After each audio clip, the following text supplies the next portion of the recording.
Greetings, my senators and inductees. My name is Coin. It feels so good not to have to attach anything else. And welcome back to another episode of The Legend of Zelda Breath of the Wild. Hopefully we're all doing well in health and spirit today. And I hope we have some nice, good, clean fun while we're here. Before we begin, I'm going to go ahead and get the thank yous out of the way. I'd like to thank Devious Grace for gifting Rasby a sub this month. It's been really nice, and Rasby, I hope you enjoy all the benefits that come along with your Tier 1 subscription. I don't have any current patrons or coffee members at this time, but I'd like to thank people for donating in the past anyway. You guys have no idea how beneficial that's been as well. All right, now that we have that out of the way, let's go ahead and transition over, and we'll do some bookkeeping things here. We will do some bookkeeping things. So, last time, we went through and completed all of the Koroks that were in the basically outside of the great northern Hyrule Forest. I'm gonna look at your bows real quick. Well, I did acquire some new bows when you left.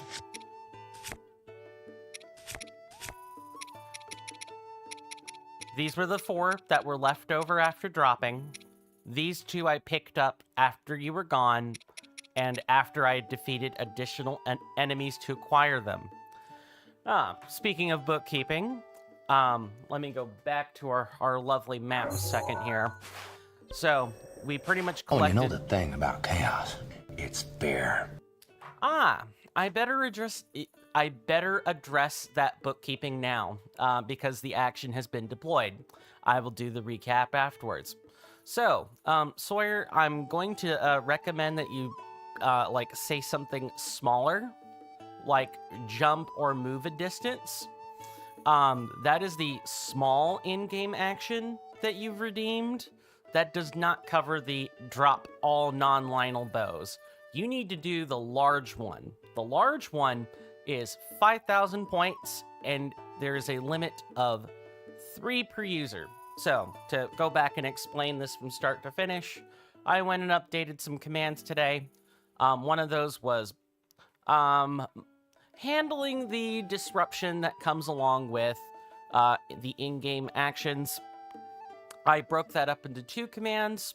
The small one costs 300, has a limit of 10 per user, and I believe both alerts have text describing the things they cover, and if not, I'm sort of the final arbiter on what gets put into those commands, or what is considered to be following one of those commands. The large one, the one that you probably wanted in the first place, has like a harsher limit on use, 3 as opposed to 10, 5,000 points, etc., etc. Both of them do have audio alerts to go with them now, though, which is neat. All that's in the Discord post as well. I did post that before going live, though I obviously do not expect people to harp upon or read every post I put in the Discord. That's a bit much. But I did at least put that information out there. So, Sawyer, if you have some other smaller thing, pressing a button, moving to some other location, starting from some other location, buying some small object, or something like that, I'd be more than happy to do that with the small in-game action. You just have to tell me what that is, if and you're so interested.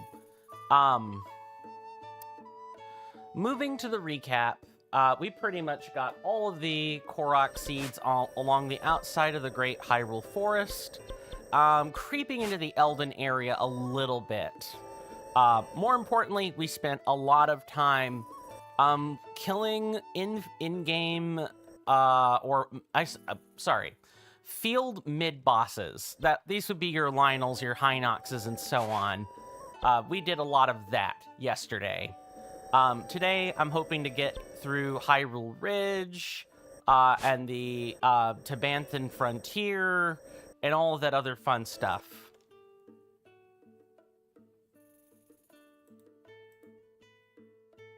Okay, apparently it just reconnected to the chat room, so if I lost whatever people were trying to say, please feel free to retype that, or don't, your choice. But I did want to go ahead and make sure I got that recap out of the way, as well as what today's plans are. So, I've already conveniently parked us outside one of these quests. Let's talk to dear old Geggle here and get us started, shall we? Mickey Mouse. Okay. Neat. I'm glad I spotted it. I'm not sure why Twitch decided to have connection issues right there. What is it, my smart man? What you looking at? Huh? What could it be?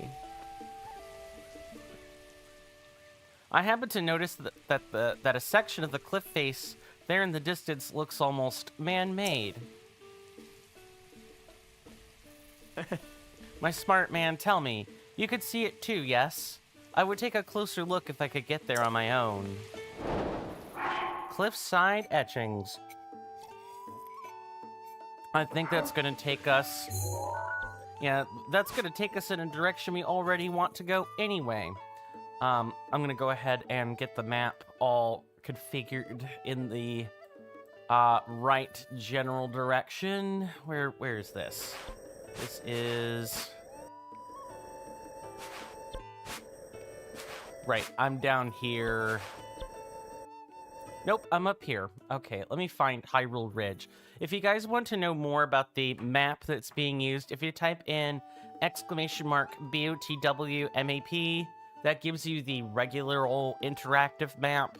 That's what I'm using to help me find these Koroks seeds and such. If you want a more detailed object map instead, you could type in !BOTWCOORDMAP, and that'll give you the object map.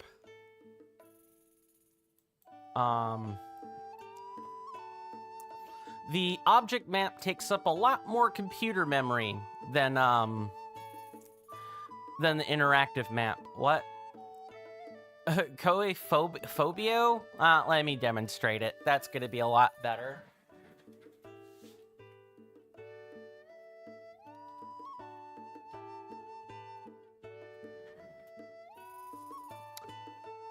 Sounds like I probably need to come up with a better way of explaining the difference between these two things, but this is the coordinate map I'm talking about. I was just spelling out all the letters.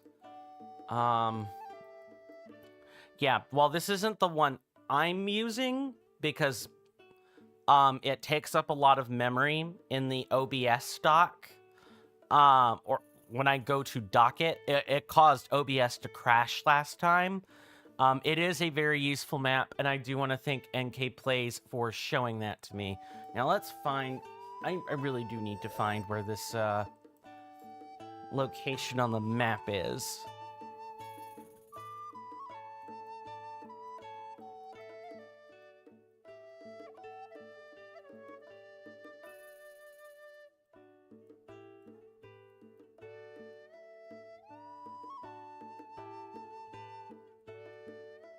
Okay, I found it. It just took a second.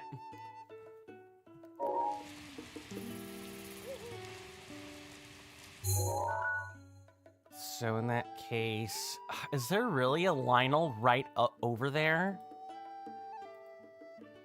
Now there's like a Lionel down south from this location. All right, I guess let's go see it for ourselves.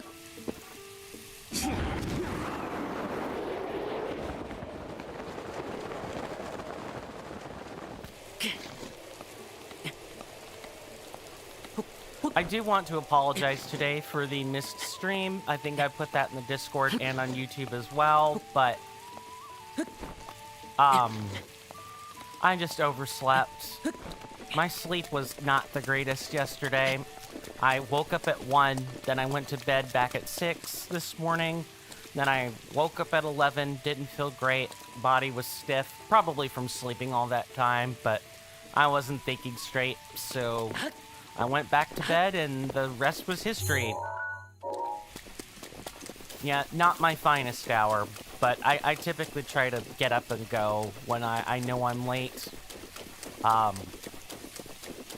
So I want to thank everybody for their patience and understanding, even with my left eye and right arm not really feeling the best.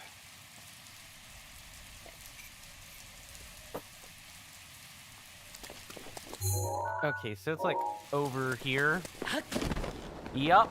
What did I say? Lionel. I thought it was weird that a Lionel would be out here.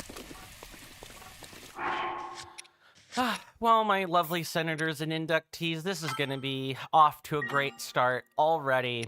A Lionel in the rain. At least it's rain and not lightning.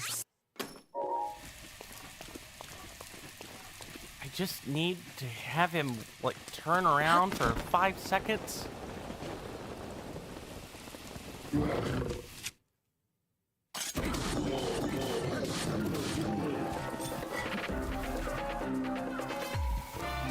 Oh, it's the big club one.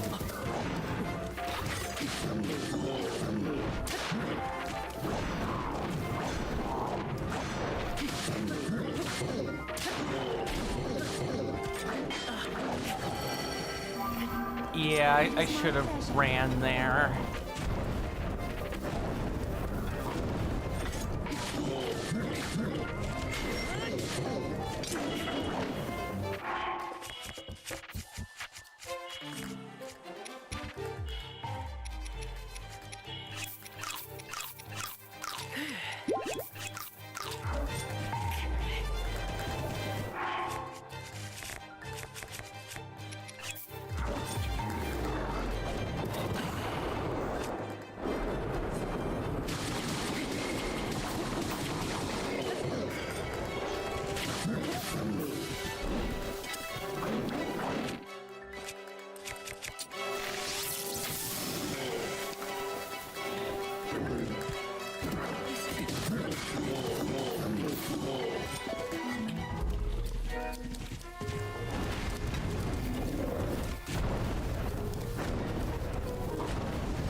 Oh boy.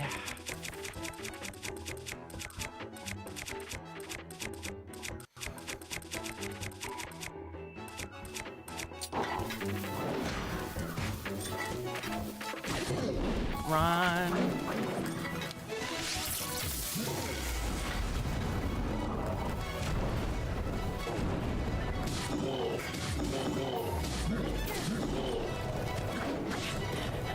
Yeah, that happened. That happened because I did a spin attack. You just don't have the latitude to do any of that. If you ever want to notice or spot why I maybe am not talking during these, I typically have a command called !boss. Typically, Lionels just require a good chunk of my concentration, no matter what kind they are. All it takes is one misstep, or a couple of missteps, and we're dead. Or I'm dead. Even if I were wearing the, better defensive gear, we don't have enough Great Fairies for it to be worth my while to upgrade any of the armor at the moment. So, there's no sense. The difference between a defense of, say, 4 and 2 is negligible against a Lionel. Maybe at some point we'll find the Great Fairy closer to the Tabanthan region. Let's go ahead and make sure we got the shock arrows equipped this time.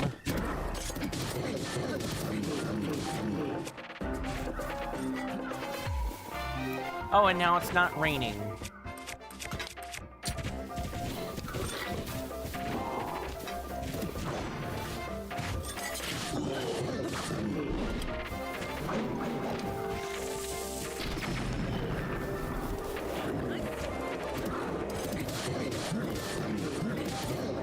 These aren't the white ones, but all the club users pretty much behave the same way.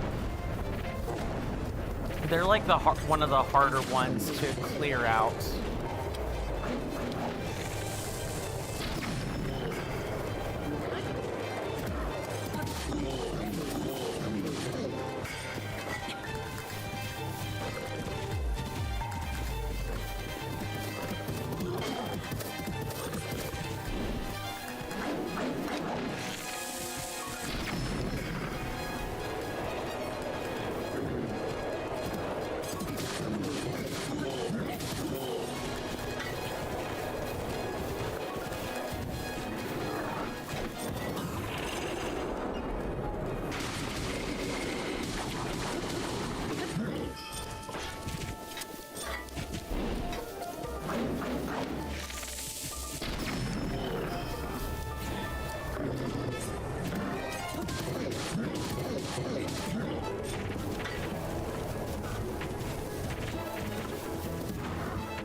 Get away.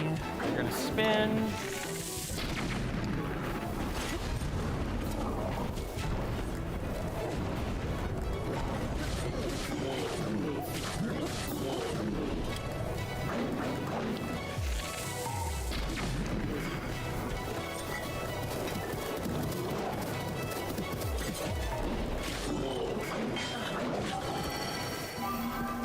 It is my pleasure.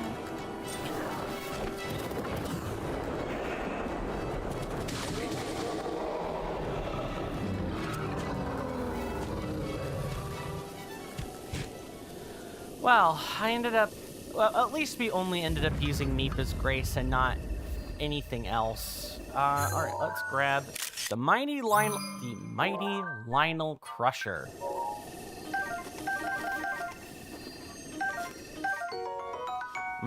This Lionel-made two-handed weapon has been reinforced to increase its durability and striking power. Its overwhelming heft will crush your foe, shield and all. This is the kind of thing you generally get rid of a sledgehammer for.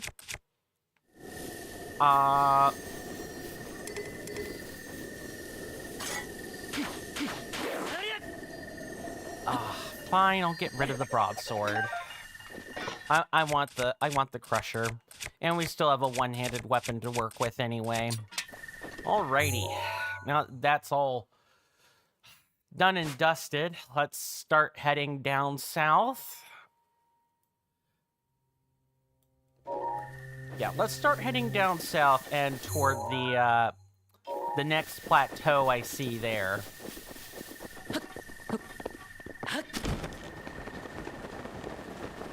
Surely there's going to be something up there, right? That's where I would start anyway. If I were just a perspective, you know, not relying on any kind of map guy, like I were playing this for the first time, I would definitely start by just checking all these plateaus and other areas. And that would be my recommendation to you guys as well. You guys see strange clusters of plateaus, check them all. You guys see, if you've ever opened your map, and let me see if I can find one. Not up here. It's gonna have to be a different spot. Conveniently, the Korok icons cover up the Ring of Rocks. But if you've ever seen Rings of Rocks on the topographical map, those are also good places to head towards.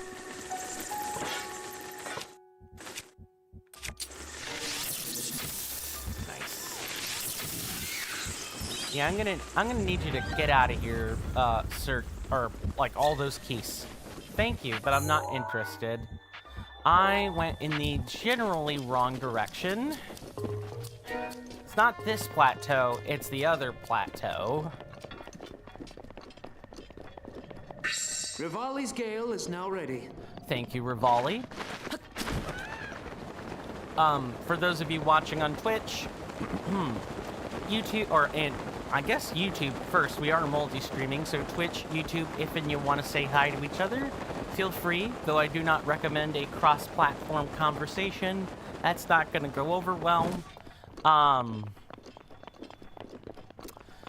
But for those watching on Twitch, if you look at your channel point redemptions, anything with a, like, hot pink picture box has an audio alert associated with them. Some of them come with instructions.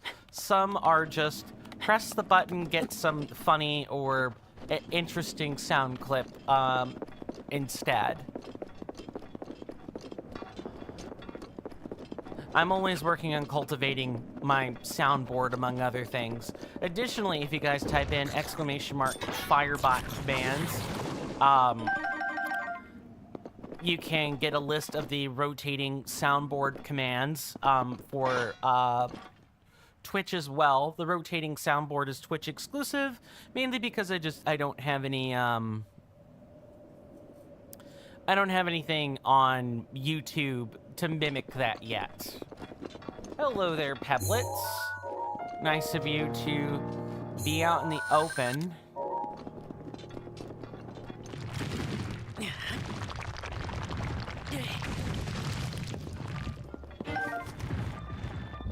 No, you don't.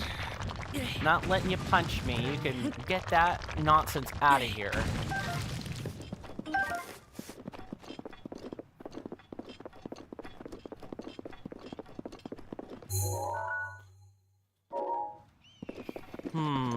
I do remember Taurus being... Taurus? Talus.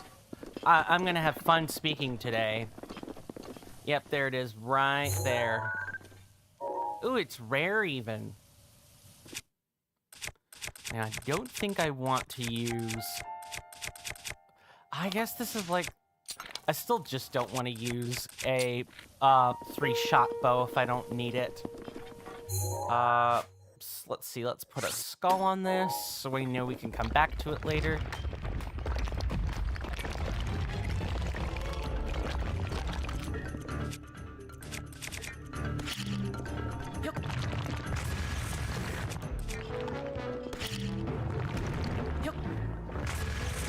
Okay, got the second one. We should switch to a... We should probably switch to a club or something. Nice. No, drop down, drop down.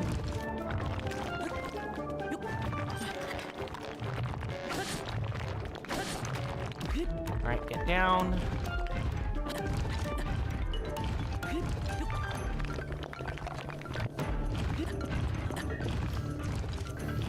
It's always tricky to, like, climb up these things without, I'm trying to get them in a behavioral loop where they, really what I need to do is stay up there a little more.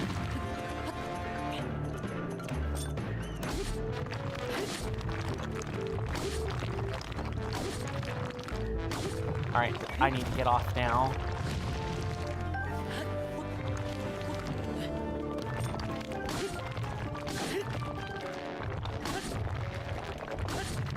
Alright, off.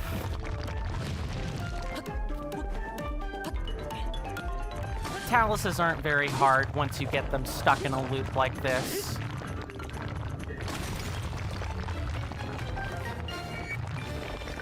You just need good weapons to keep the loop from being super long. And we even got a diamond out of the deal. Isn't that nice? Alright, so I believe... Yeah, there's one over here at the lake we can collect. I'll stand by my statements I've said about Breath of the Wild, and that is, getting all the memories and getting the ending is generally worth your time to do, and I think completing the shrines or getting all the health and so on is worth it. The thing that isn't really worth it in this game are the Koroks. The Koroks aren't worth it. Yeah, you get weapon slots, but that's just it. You get weapon slots. You don't get anything else for your time and effort. Finding the Koroks makes the game easier, not...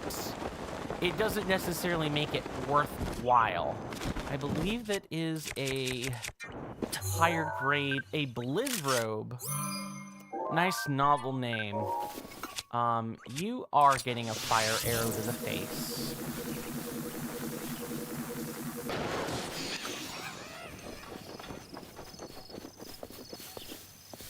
Did we take a picture of this thing? We did. Good. So it's what? It's down south a bit, is what I'm getting at on this map. Ah, found it. All right. This one's not too difficult. Just touch the flowers. Gotta find the 3Z. Where's the 4Z? And the last one.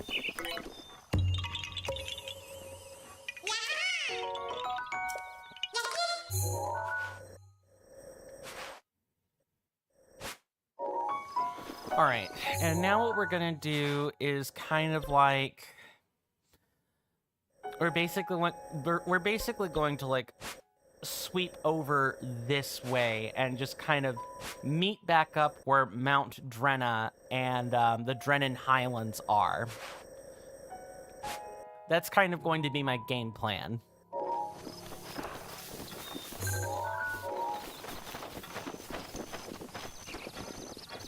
And I realized that we probably could be using our horse to make this faster. We don't have the ancient set, which I know was something I was perhaps looking to do at one point. I think I would rather...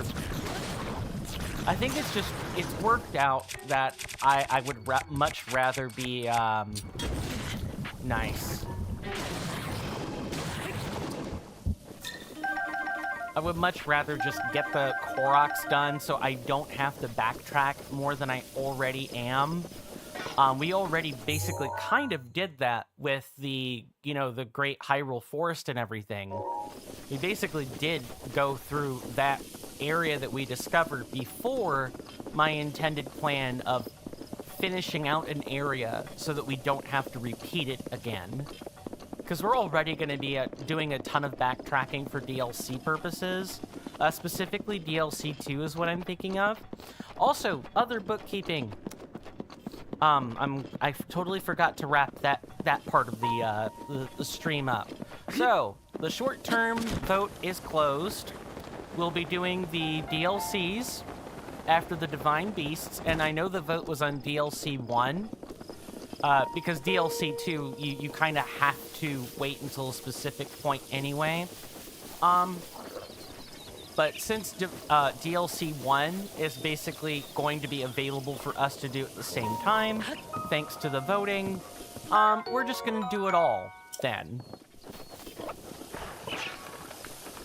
I do want to thank everybody for participating in the vote.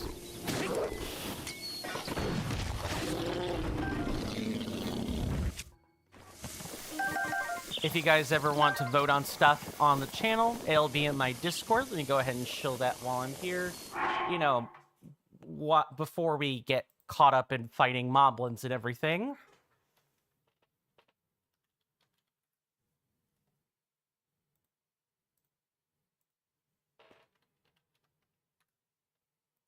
Most commands that aren't tied to the Firebot, are available by asterisk instead of exclamation mark for YouTube. It's just to differentiate the two platforms so that, people that are on YouTube don't have to, attempt to deal with Twitch conventions.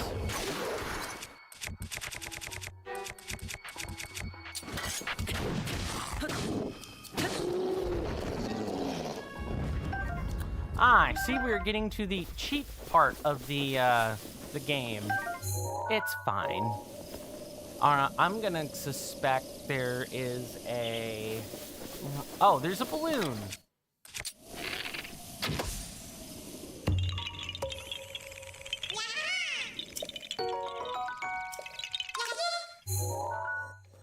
All right, let's see.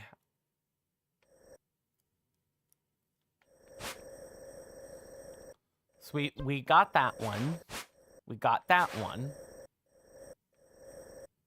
Okay. We actually got a lot of them already along this region. Cool. All right, so we could just head up to Wash's Bluff then.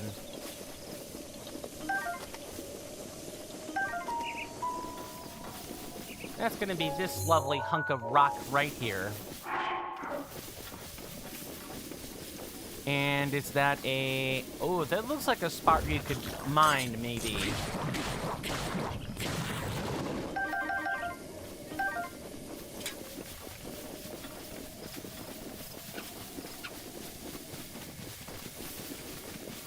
Sadness. I thought we would be able to mine something in this spot. It seems like the land meets up with the rock enough that there would be, like, unsettled rock. But I guess not. That's fine. Let's whip out the climbing set.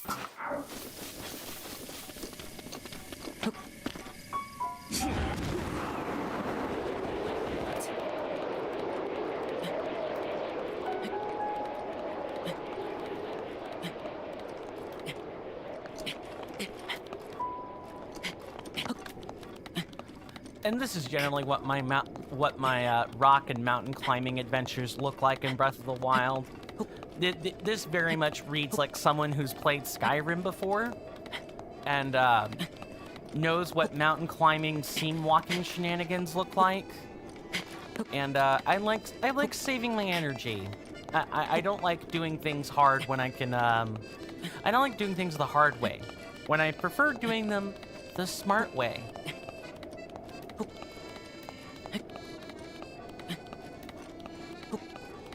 And managing your stamina carefully is the smart way. Saves us a lot of pain in the long term. Okay. Oh, is this one tied to a blood moon? I think I remember this one. This one feels tied to a blood moon.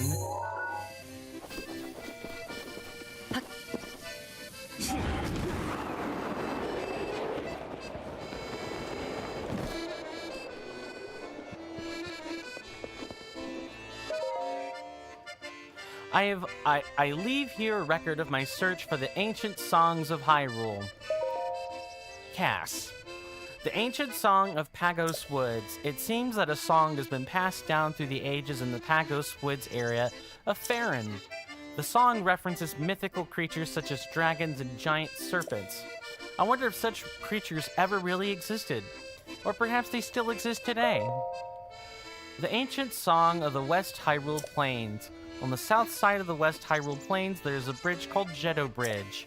Near this bridge, there are a ton of circular rocks with holes in their centers. Particularly enough, these rocks are apparently mentioned in an ancient song from the area. It sounds rather odd, but I hope to find out more about this ancient rock song. The ancient song of Rabia Plain. Apparently, Rabia Plain in the northern part of Hateno is home to an ancient song about beasts. Rabia Plain is northeast of Kakariko Village. I'll likely stop by the village during my search for the song. The ancient song of Gerudo Tower.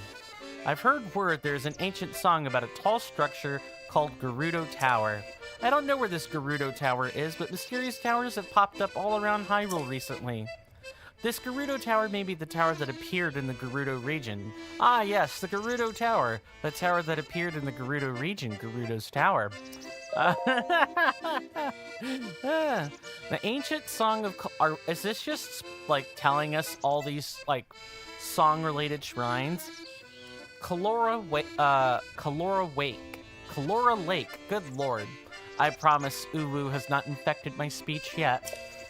Apparently, there's an ancient song about the giant boulder in Kalora Lake in the Faerun region. I hear that area is prone to violent thunderstorms. I'll need to prepare before I go searching for the song. The ancient song of Horan Lagoon. I hear there's an ancient song about a place in Lanayru called Horan Lagoon. The winds in Horan Lagoon are supposed to be very intense. Is it blue, though? Is it a blue lagoon? maybe. And is there a a lobster bodyguard that's gonna be standing over it? I guess not. I may need to travel the area on foot. Done. When the moon bleeds. Oh, excuse me, was that a bit rough on the ears? You are a tad loud, Cass. Oh. Ah, you've done well climbing all the way up here. Oh, did I, like, nudge him by accident? Sorry. I know a song about this place. Would you like to hear the ancient verse passed down in the region? Oh. Excellent. Without further ado. When the moon bleeds and the fiends are reborn, the monks will invite you as they have sworn. But first you must stand on the pedestal bare, with nothing between you and the night air. Man, when the moon bleeds, I wonder what that means. May the light illuminate your path. Under a red moon. We're gonna hear it again and see if he says anything else.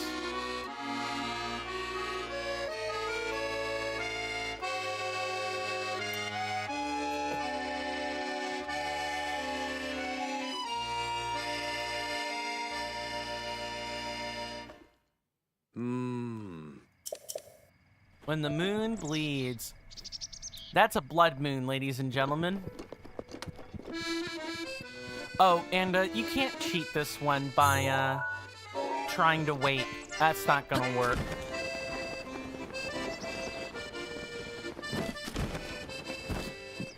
If only we had some kind of forecast or something that could actually, I don't know, help us.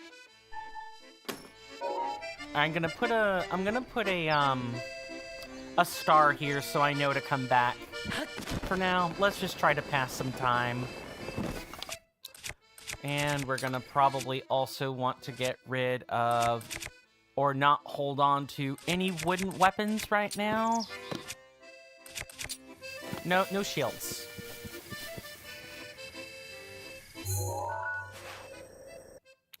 Okay, what's our next one? All the way here in the West Hyrule Plains. And we probably maybe have 5 hours. I'm trying to think if we ended on a blood moon last stream, because if we did, then we've got some time. If not, I'm not so sure. Blood moons, for those that are like, when does one occur? There are actually 2 scenarios that occur that force a blood moon. 1, 3 real-life hours in the game have passed.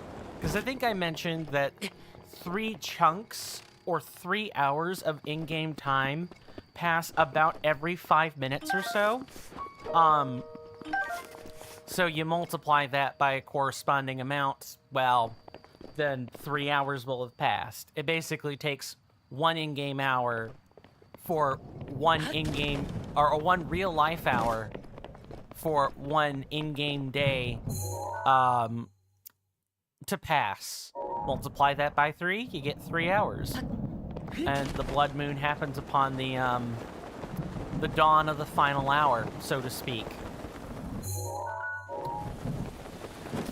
The second case that forces a blood moon is if the game is experiencing memory issues. If it is, it'll actually, even if it's broad daylight out, it'll initiate a panic blood moon, and it'll revert the game to an earlier state before the memory started having issues.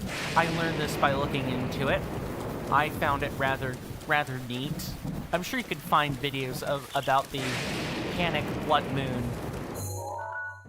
on YouTube, but you can also find more about that stuff in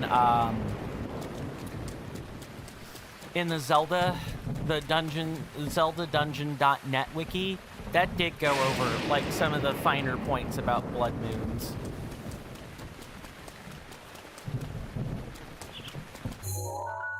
Okay, our next Korok seed is like over here somewhere.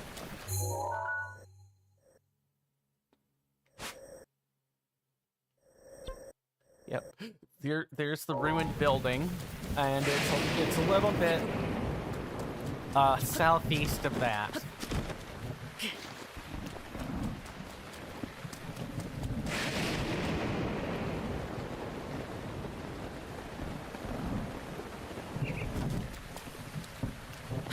Wow, there are a lot of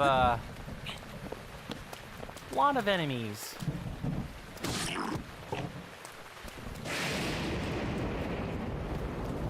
So many of them. It's lightning, though.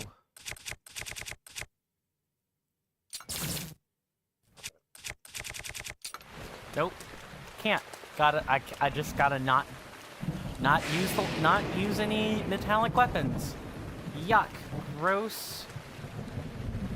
Do not want. And where's our friend? He's like down here, basically.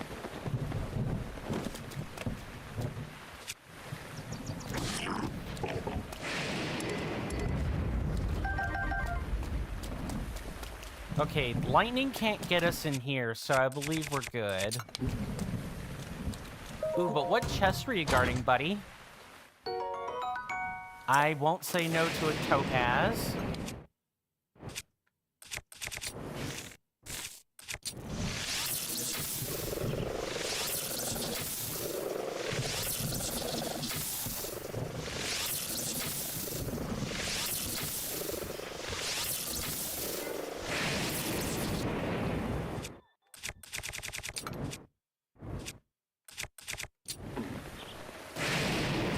Well, that went better than expected. I like having all these shock arrows.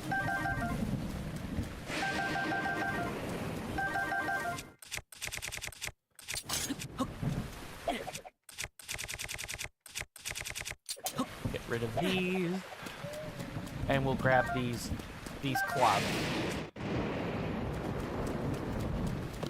Which are going to be much better for us in the long run.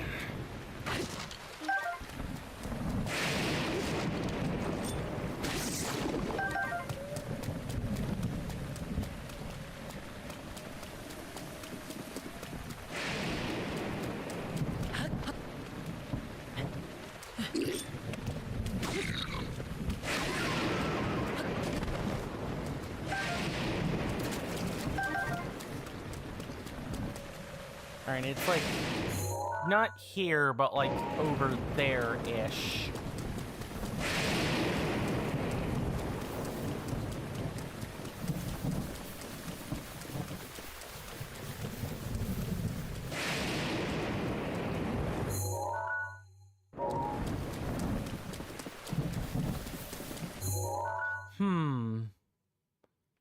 Okay, yep. I found it. Of course it would be one of these.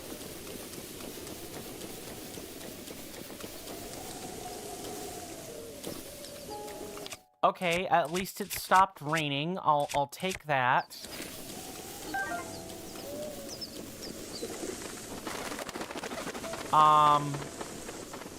Oh, but you know what I think happened? I think the lightning strikes caused all the apples to fall off the trees.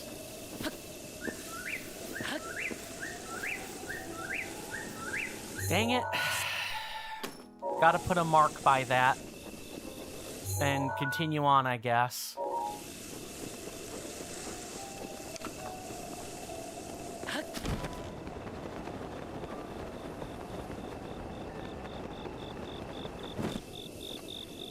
Ooh, hello. I think we had, we read about this in Cass's journal. There's a bunch of, you know, circular stones with holes in them.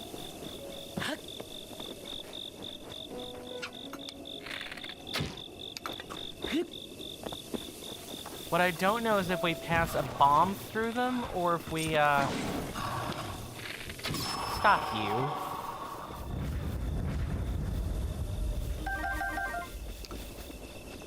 Okay, there's like 2 or 3 hours.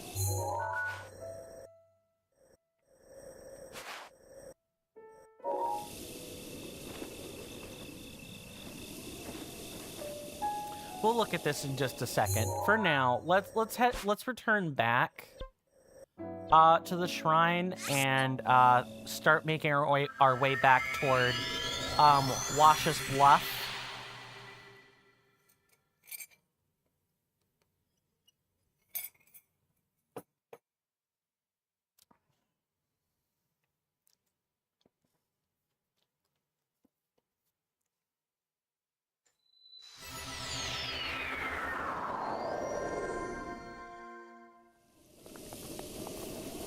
Supposed to be like over here. Because if the moon is clear, then there's no reason to worry. If the moon ain't clear, that's when there's going to be an issue. And unfortunately, we don't exactly get a clear view of the night moon until about 10 p.m. or so, if I remember correctly.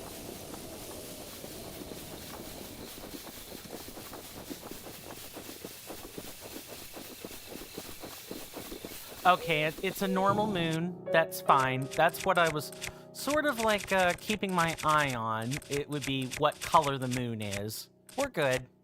We'll have to come back around here tomorrow. This is gonna feel like Groundhog Day for some of you.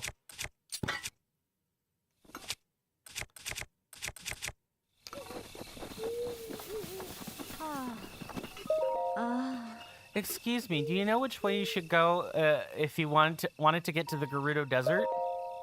Oh, I'm so glad. I was sure you wouldn't tell me. We meet again, Link. Your life is mine. No, you don't get to do that. Sorry. I should have picked up on the random traveler and everything.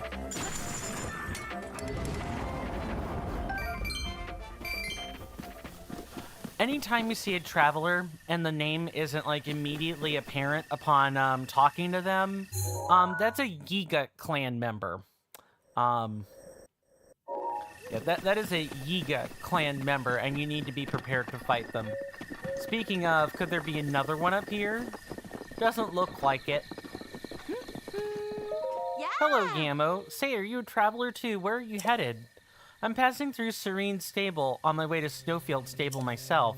Oh hey, got enough foodstuffs for your journey? Best not tempt running low, so why not take a look at what I got? Ah.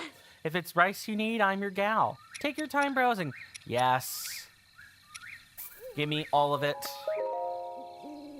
I make clothes early today. I got 5, so that'll be like 70 rupees. Give me wheat.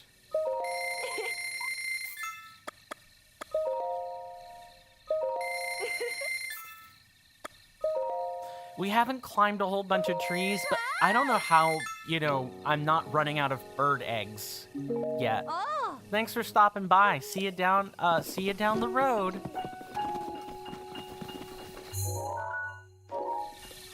Okay, what we can actually do is stay along the road here and make an attempt at solving this puzzle.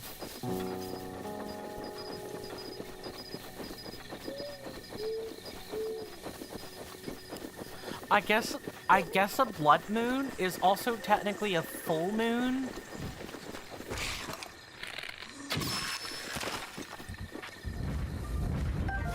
So the fact that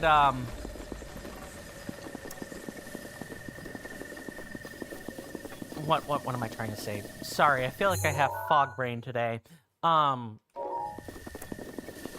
Yeah, actually, you know what? The fact that there's a full moon every 3 days makes a lot of sense, considering that in-game time has been compressed to, hours that make up a full day instead of just, a day that makes up a full day. Where in-game real time is the same as actual real time. Oh man, I haven't played a game with that kind of time in quite some time. With quite that, time, like, day cycle in it in quite some time. The last time I played any game with that was World of Warcraft, which I maybe popped into Dragonflight for a grand total of a month, and then stopped playing. Most of the time I spent in World of Warcraft was... I could definitely see it. Hair is thinning right in that spot. Yeah, I'm gonna lop all my hair off at the end of the month. Provided I don't get a haircut beforehand.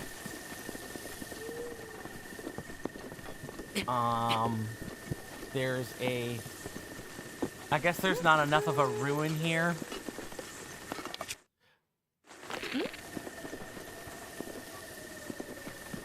Yamo, you may want to, like, run.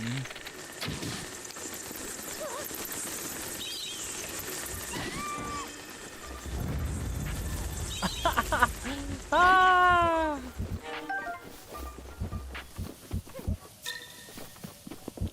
Alright, lady. Flee if you want. Getting back to what I was doing before and, you know, what I'm trying to say, I wanted to thank everybody for, you know, hanging around with me today. Really appreciate it. I do apologize for the late stream again. I promise I don't make a habit of doing this. It's just a matter of, you know, oversleeping and everything. Which I guess I could have controlled a little bit better today compared to usual by just... To borrow old Attorney General's words, take a Tylenol and tough it out. If I had done that, I would have been okay, but...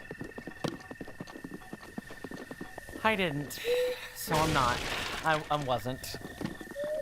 If you guys like this content, although I don't feel like I've earned it today, please consider following on Twitch and subscribing on YouTube. Those are free, easy methods to help the channel grow.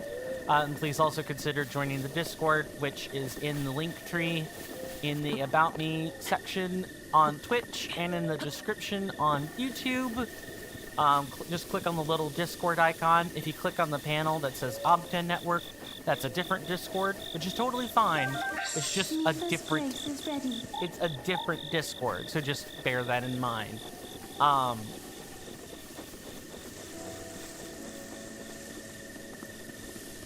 And even for following on Twitch, you even get 5 free emotes. It's kind of hard to say no to that.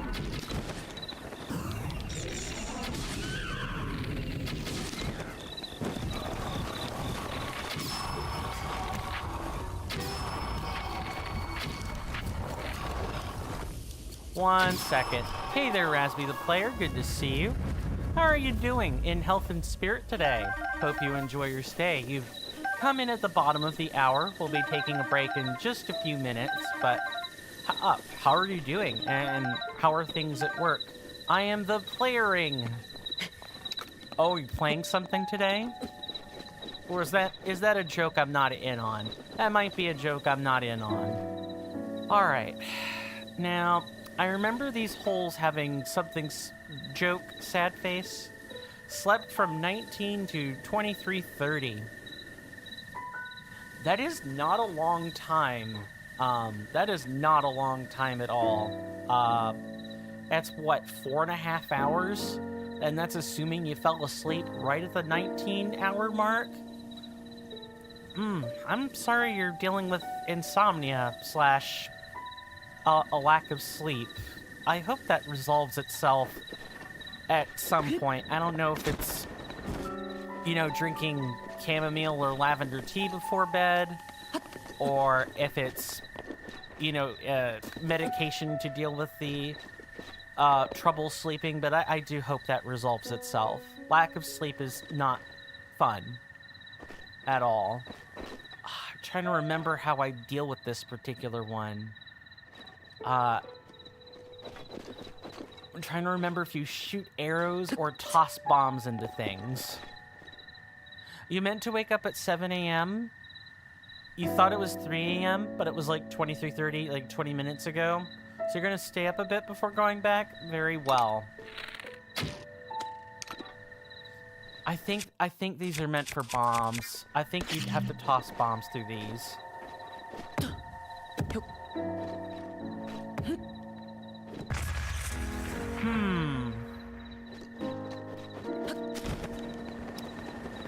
quite a perplexing puzzle, and although I remember doing it, I don't remember how I did it, just that I did it.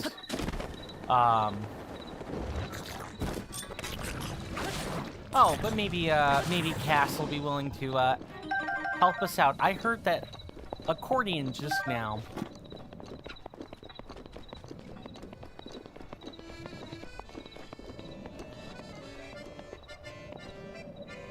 Come on, Cass, where are ya? Ah, there you are. At least I think that's where you are. You were expecting it to happen because your normal sleep time is 3 a.m., but now you need to wake up at 7 for uni, and you want to fix your sleep long term, and you're doing what I've tried in the past, which is like just stay up until you sleep at the normal time, essentially crashing. Good luck with that. Hopefully it works. I have tried that with mixed results. Oh. I did not hear your approach. I was lost in this song by my late teacher. He passed away several years ago, you see, and this was the last song he taught me. Excuse me, I fear I may have gotten carried away. Nostalgia will do that to a person. I know a song about this place. Would you like to hear the ancient verse passed down in this region? Sure, Cass. Oh. When a single arrow threads 2 rings... I'm speaking too quickly. The shrine will rise like birds on wings. Oh, okay, yeah, I had it right the first time. You need to shoot arrows through these things. Do you think the rings in the song refer to these oddly shaped rocks? And what of the shrine? There's a mystery to be uncovered here, that's for sure, and I get the feeling the truth is beyond my wildest imagination. May the light illuminate your way. I don't want him to play his accordion while we're taking a break, so I'm going to pause the screen here while we take one. What strategy did you use? I just want to make my wake-up time be fixed every day and hope your body adjusts the rest to make it work. When you were describing, staying up, hold on, let me make sure I've actually read your sentence properly.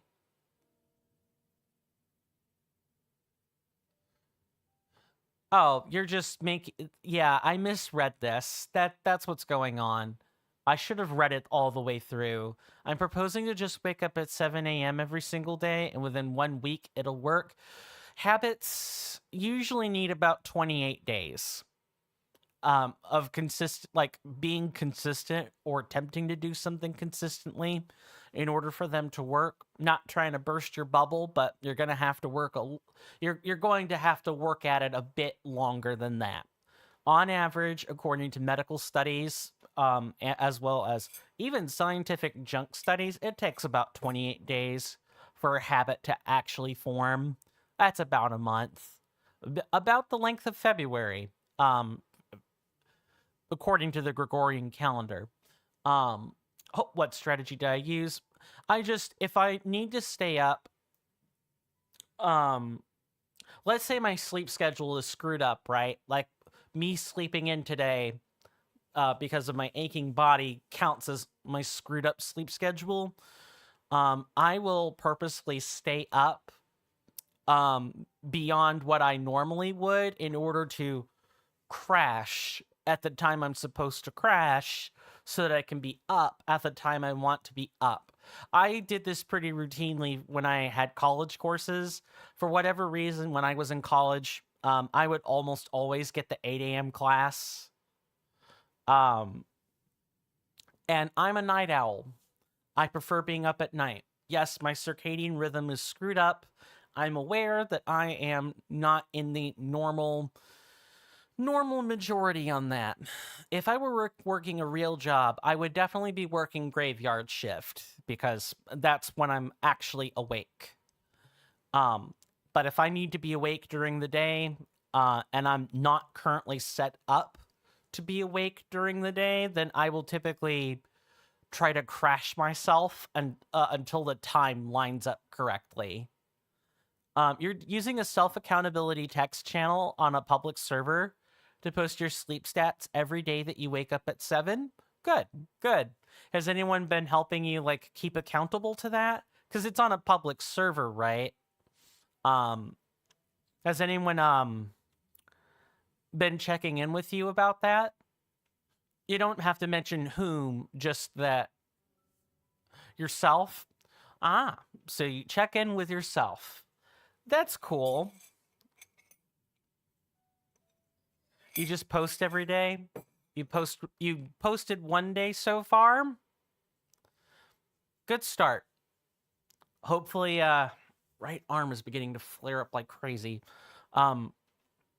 27 days to go. Yeah. I hope you won't need it, but just in case, good luck. Because establishing a sleep pattern is hard, especially if it's going to change. Like I don't know when courses change over at your university, but if you ever have to be awake at a different time, that's going to be 28 more days of a grueling sleep shift. Let's transition to that break, shall we? And I'll read the rest when I come back. We take breaks here on this channel on both YouTube and Twitch. For you guys on Twitch, I do have 3 minutes of ads during the commercial break. It's 3 minutes long. There's a timer and everything. I hate playing ads, but like I was explaining to Sawyer during the start of the stream, I have to do it to mitigate the pre-roll from Twitch directly. So my apologies. Please get up and get yourselves a snack or stretch or do whatever you want, really, because I hate ads just as much as you guys do. If I didn't have to play them, I wouldn't. Thank you guys for your patience and understanding and all that other fun stuff. And I'll go ahead and take that break now. See you guys after that break. Thank you.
Sorry about that. I am back. Hopefully we got something we all wanted out of the commercial break. It's most assuredly not ads, right? Awkward. Conversation is awkward. Anyway, let me go back and catch up on chat here. Let me make sure I'm also checking YouTube. Nothing in the live chat today, at least for now. I'm a bit uncertain if you want to keep sleep stats private or not, because the app also shows when and where. You could just share simplified information about it. That's up to you. If the only person that could see what you're posting on the Discord channel is yourself, meh. If not, well, you got to consider, which server exactly it is. I don't need to know all the details or anything. That's your business. I'm merely making the point of that is your own personal security on the line and everything. Now, our friend the Shrine,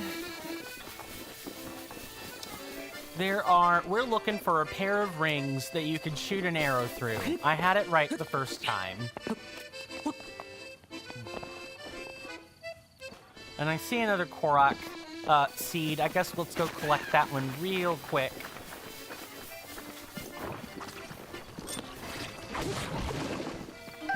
This one's not too difficult.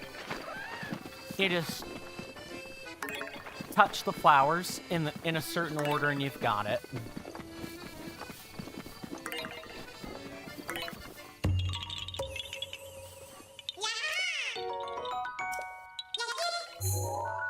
That's gonna be that one over there. There's another one, but you gotta actually wait for the apple trees to return to normal.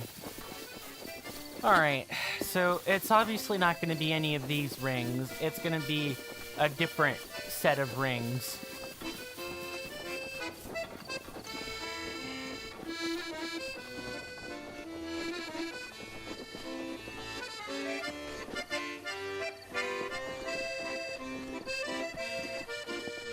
I think maybe it might be over here. Yeah, look. This one here is facing in a way that might let us pass an arrow through it.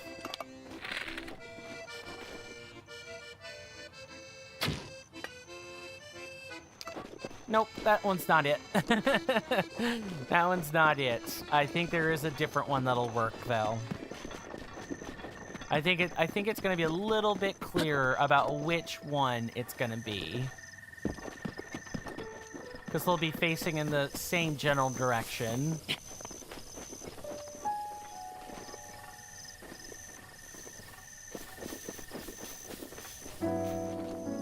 Might be up here.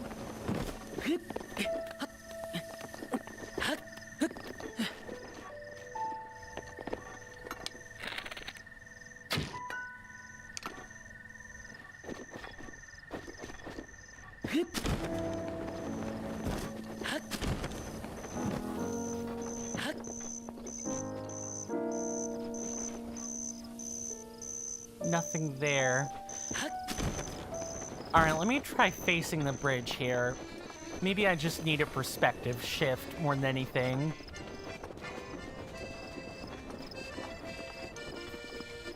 Like, what I'm thinking is if I were trying to look at this outside looking in, I would be too close to the puzzle in order to see its effective solution. Effective solution, fall down the bridge. I do want to remind people that we do have Firebot commands available for a rotating soundboard. There are 5 commands. I did look at where the sound was going, so let's just test one right here.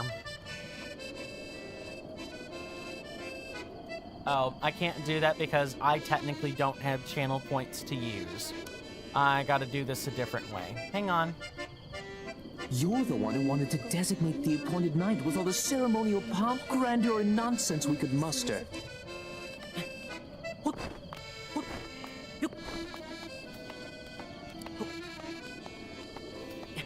Folks will have to let me know if they could hear that. If not, it might have to be a typed command from an actual user, because I have it set up so that I myself can't trigger those.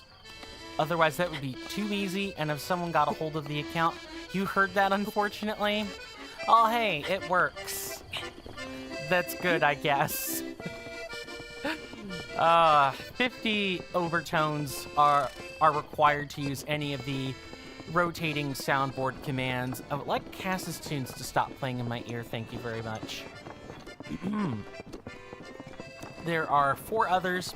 The commands for those, if people aren't wanting to type in, exclamation mark Firebot commands, those are available on my Discord server under the soundboard commands channel. I update that anytime I make a series of soundboard changes. Now let's take a look. I did not want to whistle. There will be more as time comes along.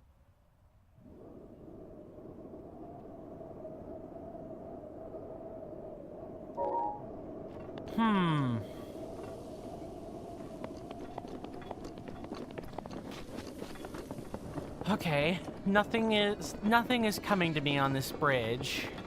Maybe I'm not facing it the right way.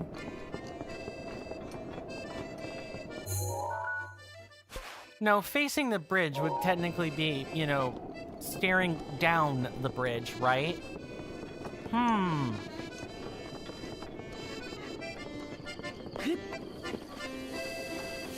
Oh, Cass, I wish there was a way to squelch you. I don't mind bumping into it for a few minutes, but the music is very annoying. I can only take the accordion for so long. I guess we better solve this puzzle, huh? Or come back later?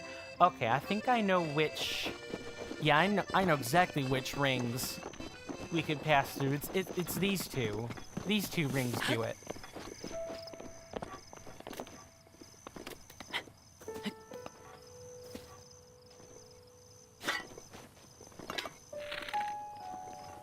Okay, Link, I need you to cooperate with me. I might need to use Rivali's Gale here.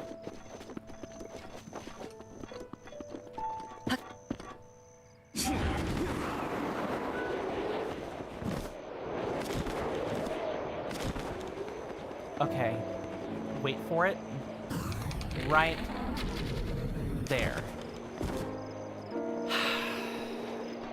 I gotta aim it further up than that. That is very frustrating. Please don't tell me I have to shoot up into the rings rather than down into them. I physically don't know if that's even possible. Almost.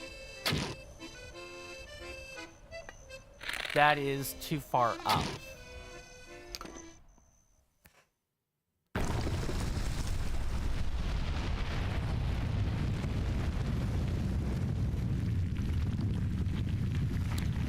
That didn't take that long. And maybe now Cass will stop playing. Stop playing the accordion. I surely hope it's not like this in Tears of the Kingdom. Dude, you're still playing that accordion. You're playing to an audience of no one. I don't know what I'm supposed to say to him other than... Maybe he just didn't realize we opened the shrine yet. That was stupendous. I suppose I should have expected nothing less. No doubt I shall see you again.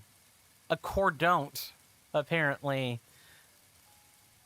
Do I have one here? May the light illuminate your path. Yeah, accordion, off. That's what I got to say about that one. Okay, that one's a bit forced, even for me. that was groan-worthy, bad, cringe, awful. I'm the type of person who generally is fairly unfunny when it comes to jokes and things. I'm the type of person that people laugh at. to obtain their humor, not with. I'm just not very skilled. You must be fun at parties. Ironically, if I'm not actually trying to crack jokes, yes. And I don't know if I can count my collection of friends because our humor tends to be similar, although most of my friends at least have looser humor than I do. Like, they laugh at more readily obvious things.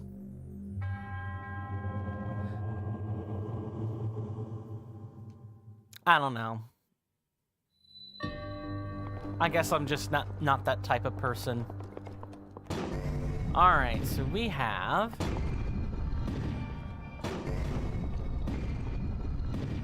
I got roasted by that statement once, and you felt... Oh, hello. And you felt bad back then? About, like, your level of humor and everything? Or what kind of humor you had? Well, that's silly. Maybe the humor doesn't necessarily come easy, but... Gotcha. And now we do this over here.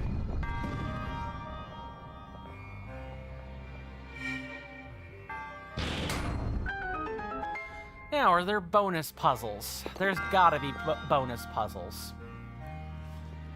In fact, I could think of one. I could think of something right over here.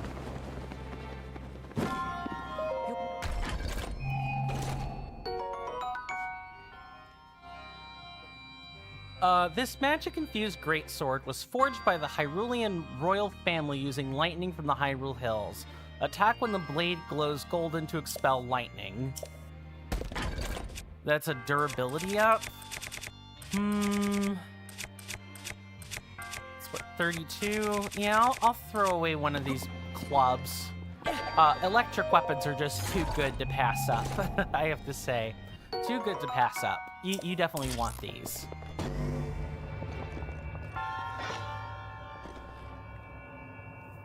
Well, while I assume the statement felt bad, did it motivate you to do anything differently, if you don't mind my asking? Or were you like, yeah, it just felt bad, and I didn't bother to hang out with those people again?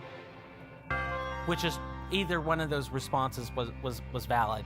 In my case, there's just, I wouldn't say there's nothing I can do, but I basically have to break my brain in order to probably be a better comedian. The most I could do is just recognize when the timing lines up for joke and crack one.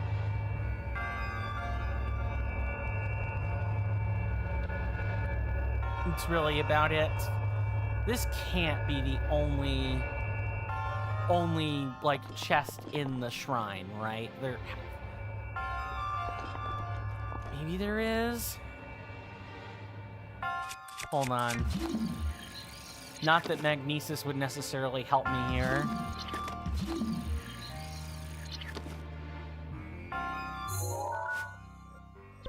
I think we could just check the... Oh, we could literally just check the shrine.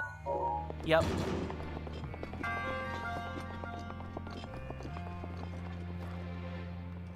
Anything over here?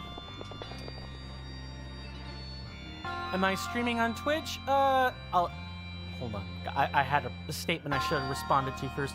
But hey there, the gamer siblings. Good to see you. Welcome on in. Hopefully you're doing well today. Hopefully in health and in spirit, and hope you enjoy your stay. Good lord. Yes, I am streaming on Twitch under the same name. It should be Coinstamp. Feel free to come on over, or stay here on YouTube. Your choice. Twitch does have the nicer audio commands and buttons, though. You just had surgery. Hopefully it went well and there aren't complications. Surgery can always be rough. My dad's had surgery for the discs in his back. He has degenerative discs, and That kind of sucks. You can't talk or eat. I hope that's temporary and not a permanent feature. Hopefully that resolves itself. I'm sorry if you can't talk or eat. I'm sorry that that's something you're dealing with. Hopefully you're on IV or some other kind of, nutritional supplement. Something to supplement the nutrition anyway. Turning back over to Twitch for a second, Rasby says, I don't recall. It was 5+ years ago. That's quite a long time. Yeah. You don't feel secure about it anymore. I know that I'm not compatible with a lot of people, and that's fine. The qualms of being a content creator. Your incompatibility is... If you're a content creator, your incompatibility can sometimes be on the world stage or on a wider stage for everybody to see, and when everybody points it out, it's like someone jamming a needle into one of your joints. It's consistent and can be downright painful at times. You're on medicine, turning back over to YouTube. That's good. About how long do you have on recovery time? Since you just had surgery, is this a matter of a week, 4 to 6 weeks, 1 to 2 months? If and you don't mind my asking, that is.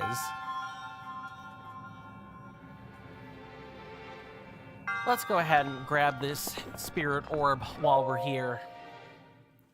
I might go back to my room in just a second to grab a drink. Nice praying hands, good sir.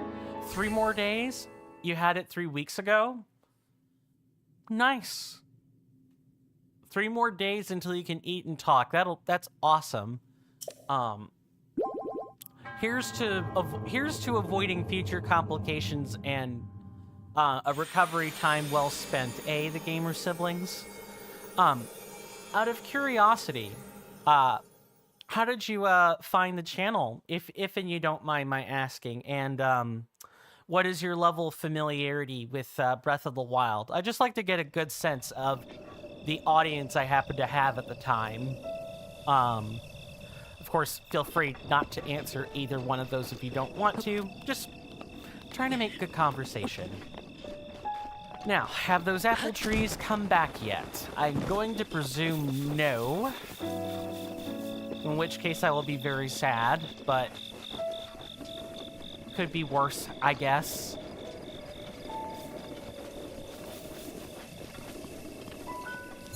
For those that are new here or tuning in here, hi, my name is Coin. I am a variety channel, more or less, with a heavy focus on action-adventure games and role-playing games, ARPGs, CRPGs, TTRPGs, and so on, JRPGs even.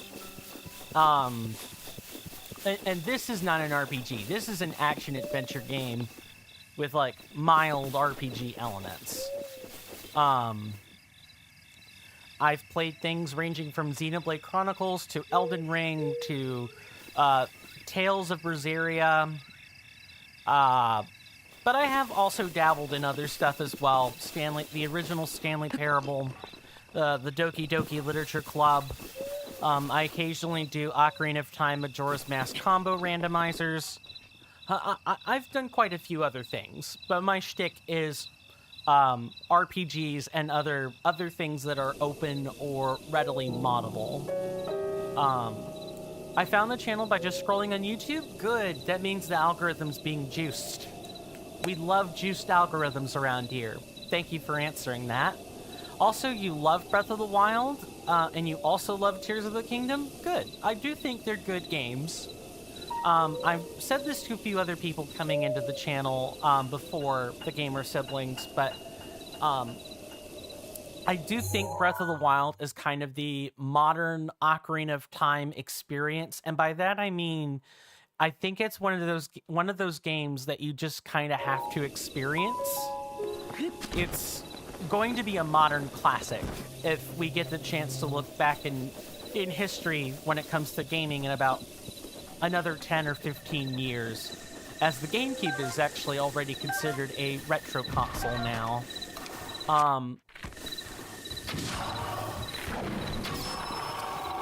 Any more of you? No, I think it's just that one. And as far as the Breath of the Wild is concerned in specific, I think the best way to experience it is to get the good ending, but not 100%. We are going for 100% in this playthrough, so that means all the Korok seeds, as much dialogue as I can swim in as possible, cooking all the elixirs, all the various recipes, getting all the armor sets, seeing all the unique weapons, you know, the whole 9 yards. And there are 900 Koroks. And they've proven to be painful, but bearable because of the interactive map that I'm using to help me find them. For those of you on YouTube in particular, I have a command if you want to see the map I'm using at any time. It is *BOTWMAP. That's Breath of the Wild map, all lowercase, all one word.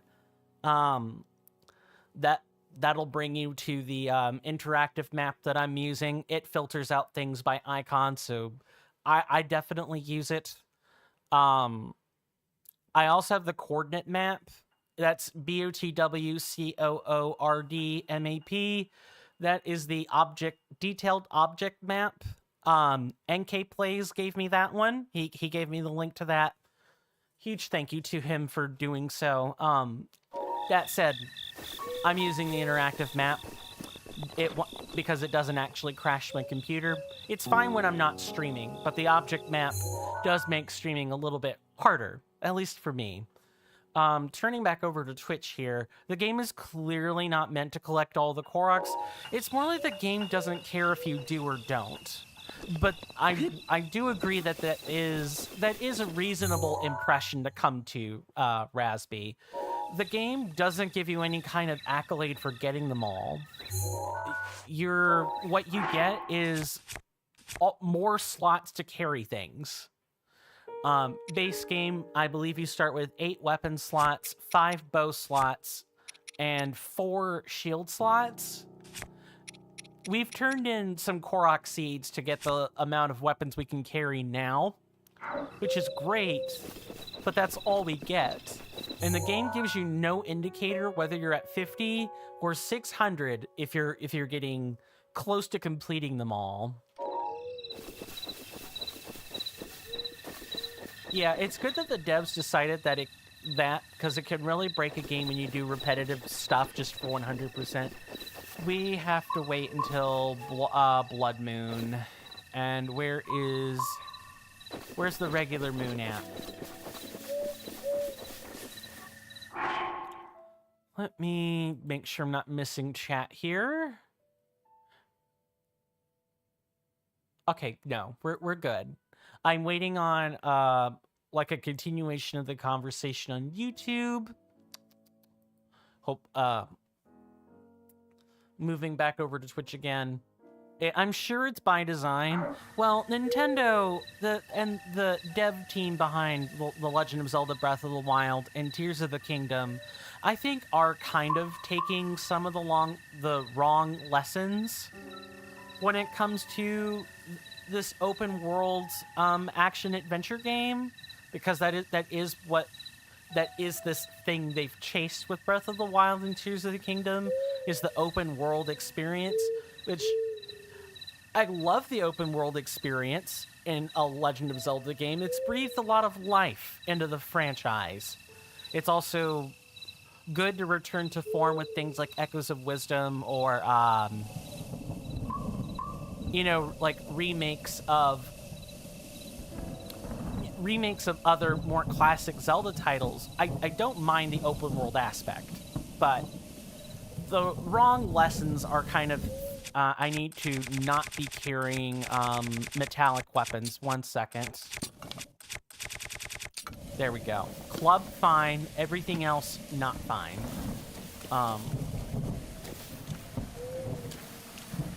And I think the Blood Moon is going to be on this next cycle, so I don't want to go too far away from Wash's Bluff.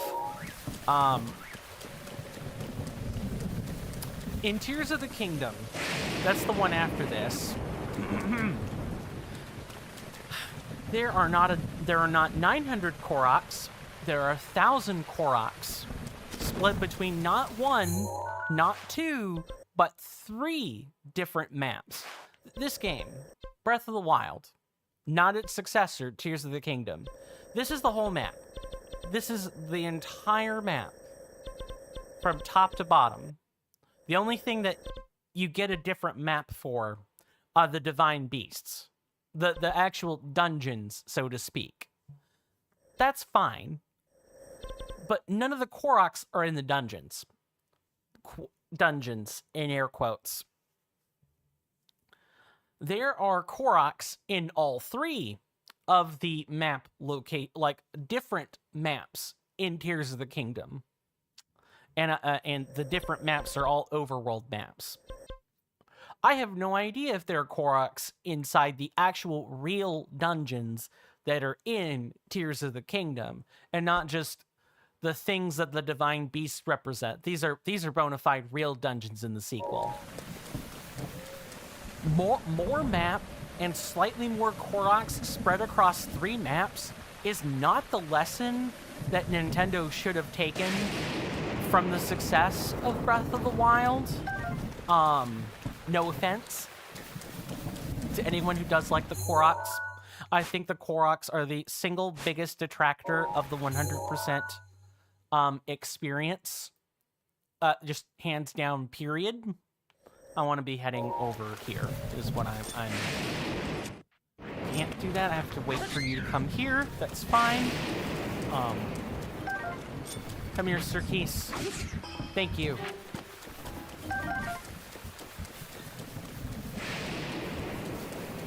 The Koroks are the most universally hated thing in Breath of the Wild. In Nintendo, the devs for Tears of the Kingdom thought, yeah, 1,000 of these things instead of fewer of them was a good idea. You're grinding in a game and you had to listen to dialogue, and so you have to listen to more. That's no problem.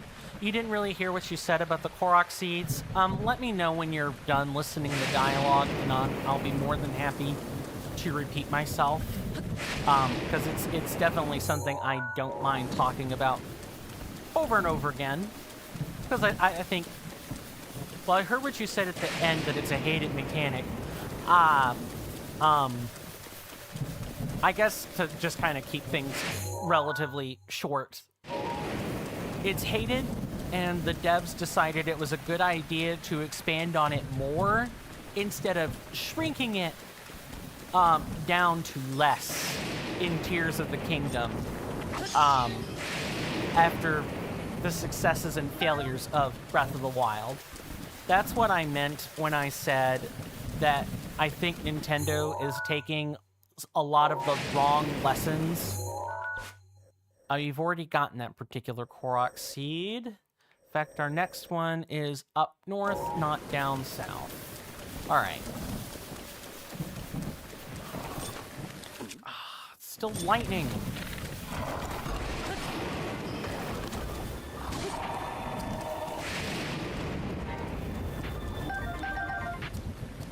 Maybe it's different because you've never played it, but it seems to me like players would screw themselves if there be fewer Korok seeds, since they're not really meant to be collected at all. Like, so far, this issue affects only true completionists, which the game goes against because it's fucking boring.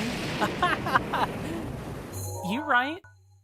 Blunt opinion is blunt. No, that's a good call. You're absolutely correct. Honestly, if I didn't have the reputation of constantly going for full completion on games like this, I would not I would not collect all 900 of these. I would not collect the 1,000 in Tears of the Kingdom. I would just say, pfft. Now maybe in Tears of the Kingdom, this is the part where I'm kind of speaking with much less knowledge here. Maybe there's something for your effort in there. But if it's just as hated in Tears of the Kingdom as it is in Breath of the Wild, I don't think that's a good sign of Nintendo actually rewarding the collection of all those Korok seeds.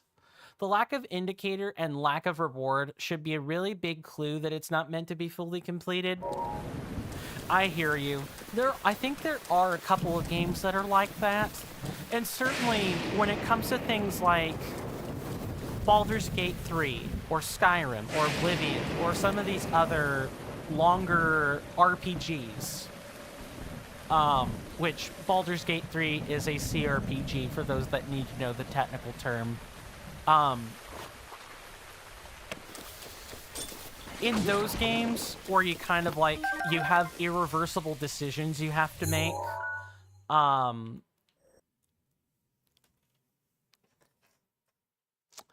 and even though you can get a lot of things done in the single playthrough, you cannot experience all the decisions the game has to offer in a single playthrough. You have to go back and repeat the game over, but it's a new experience each time, so it's fine.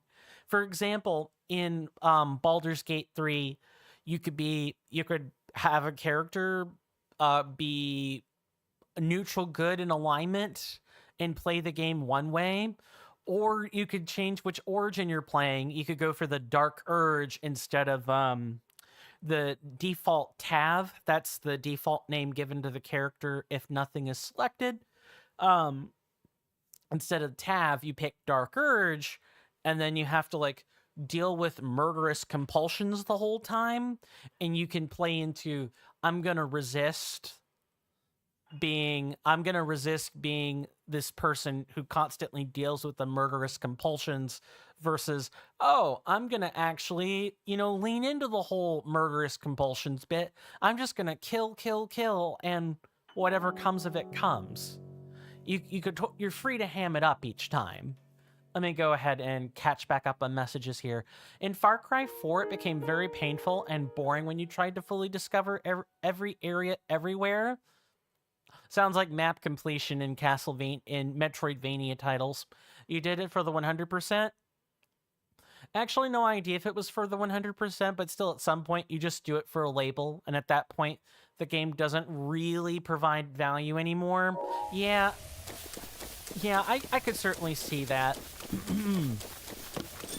I think the kicker for me, and this is just me in specific, is I hold certain content creators close to chest. I value their content a lot, and a lot of the style that I've tried so hard to cultivate for myself are things that they've done. I think I've mentioned his name before on this channel several times, but if not, there's a man known by the name of Chugga Conroy. He is well known for making Let's Plays that go into deep dives behind the game's many secrets. As well as like the behind the scenes cutting room floor type stuff, along with completing the game pretty much 100%, or at least providing footage of the things that are really obtuse to try to complete. This man's been in the content creation sphere for 15 years or so, at least. And that's sort of what I've known his content for. He's a huge inspiration to me. And a lot of the way I try to tackle games is based on that mindset. There's another man in the gaming space of Let's Plays. His name is Alexandri, and he streams his Let's Plays. His schedule is grossly incompatible with mine, but I do my best to at least catch the videos that he chops up to put on YouTube, and he goes for 100% in those games as well. Those are the two men whose styles I try to emulate most often, and 100% comes with some heavy price tags, gotta say.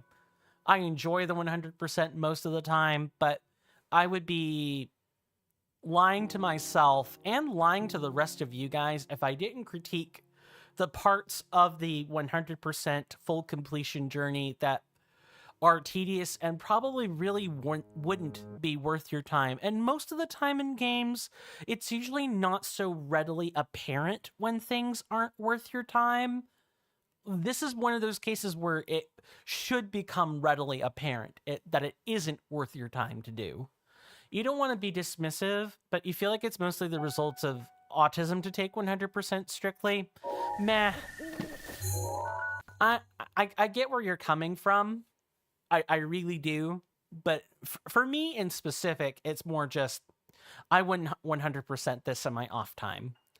I'm only doing it because it's on camera. I'd even argue going 100% of the game is a form of going against the process, because it's engaging with something in a way that's not meant to be engaged that way. I do get that argument. I'm not like arguing against you. We're just discussing the thing. A good example of a game that we've actually streamed on this channel, not Twitch, but YouTube, back when I did separate YouTube streams. There's a game called Elix. Elix 1. There's an Elix 1 and an Elix 2. They were made by Piranha Bytes Studios before they shuttered.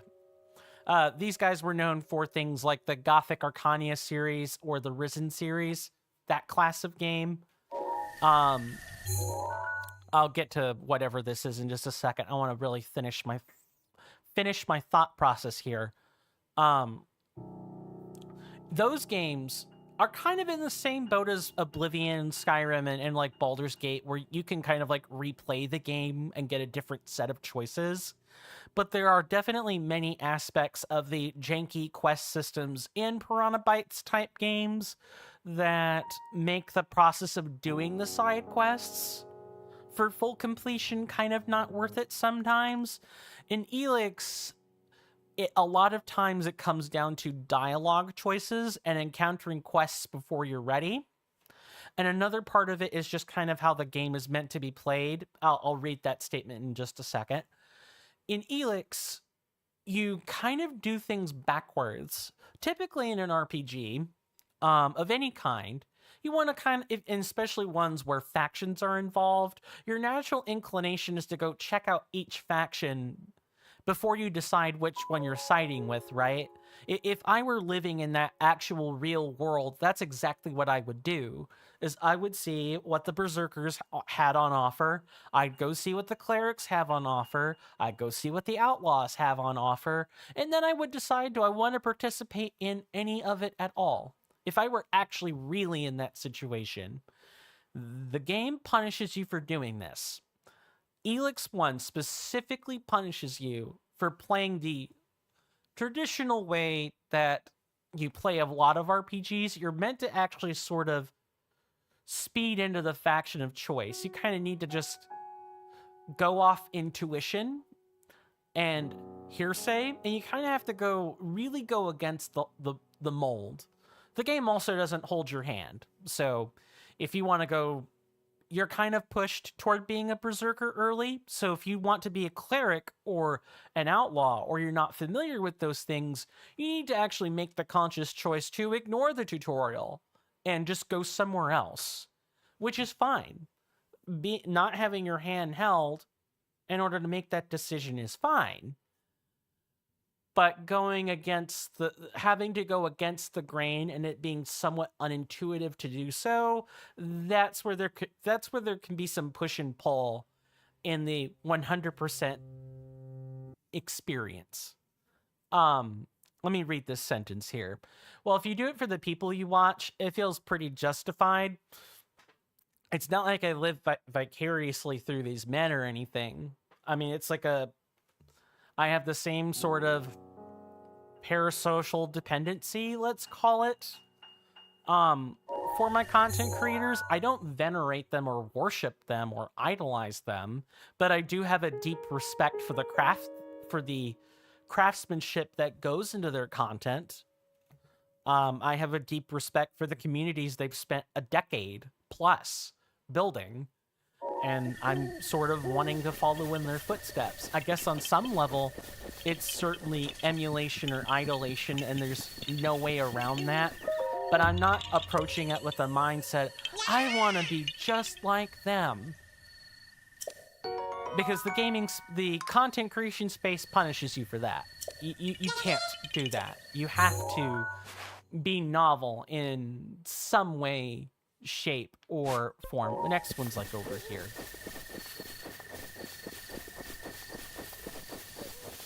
I don't know. Let me see if there's a question I can take somewhere with this. So, one other thing I wanted to say. And actually, we need to kind of like turn around and head back toward the shrine. There's a reason I'm doing this.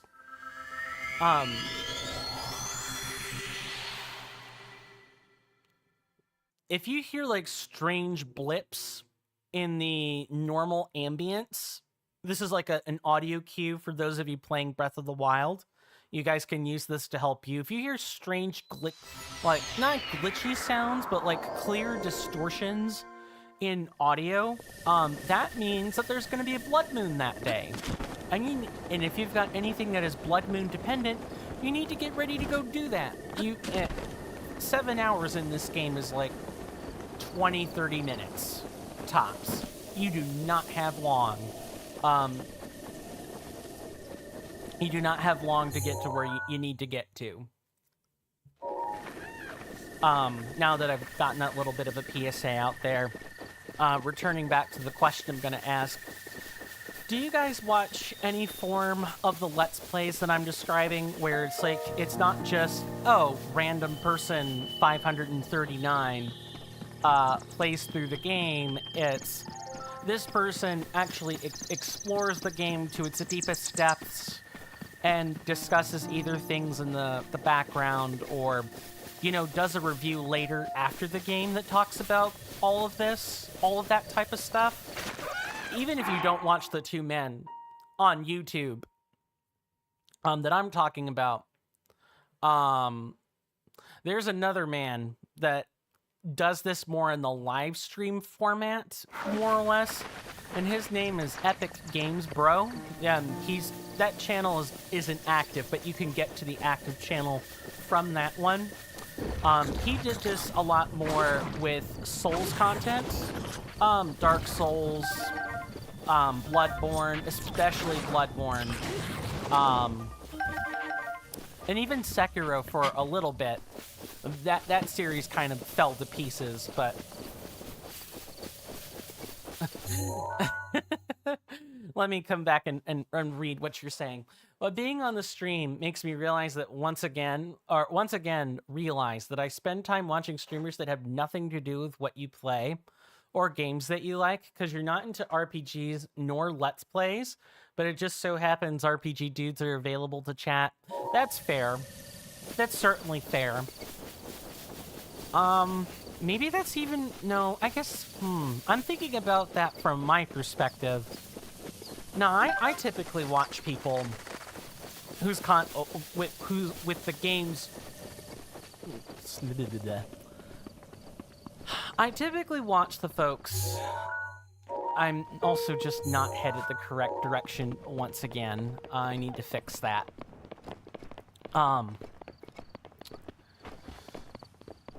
So, like, in my spare time, I also play Magic the Gathering, and I watch a lot of content creators in that sphere.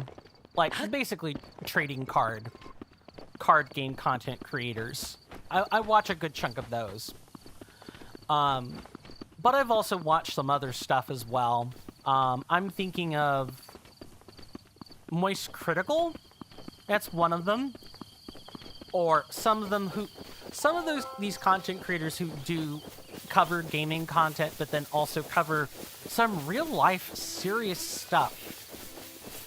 I watch both. And even though I'm not really there for the covering of like YouTube drama or real life drama, being in tune with the world and the news is important. The news is gonna come find you if you don't find it. So I sort of use those creators as a means to keep up with the real world if I'm not looking for it on Reddit or some other place.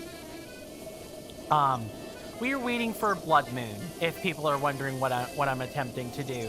We are waiting for a blood moon so that we can go strip down and stand on that spot on the shrine. We'll know by 10 whether I need to... 10 a... I'm sorry, it's AM, not PM. What am I doing? Let's fix that. We don't need to be here until later that day.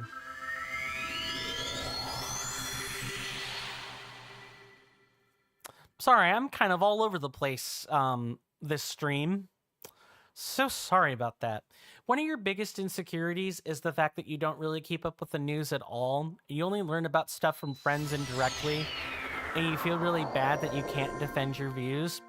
Well, you can always look up stuff, look up videos from, like, trusted authors. And, you know, be doing something else while you're listening to said video. When I'm watching people like Moist Critical, you know, cover some aspect of drama, or folks like CoffeeZilla, that's another big one. All his content is tied to the journalism that he's responsible for. That's me keeping up with some spheres of the world.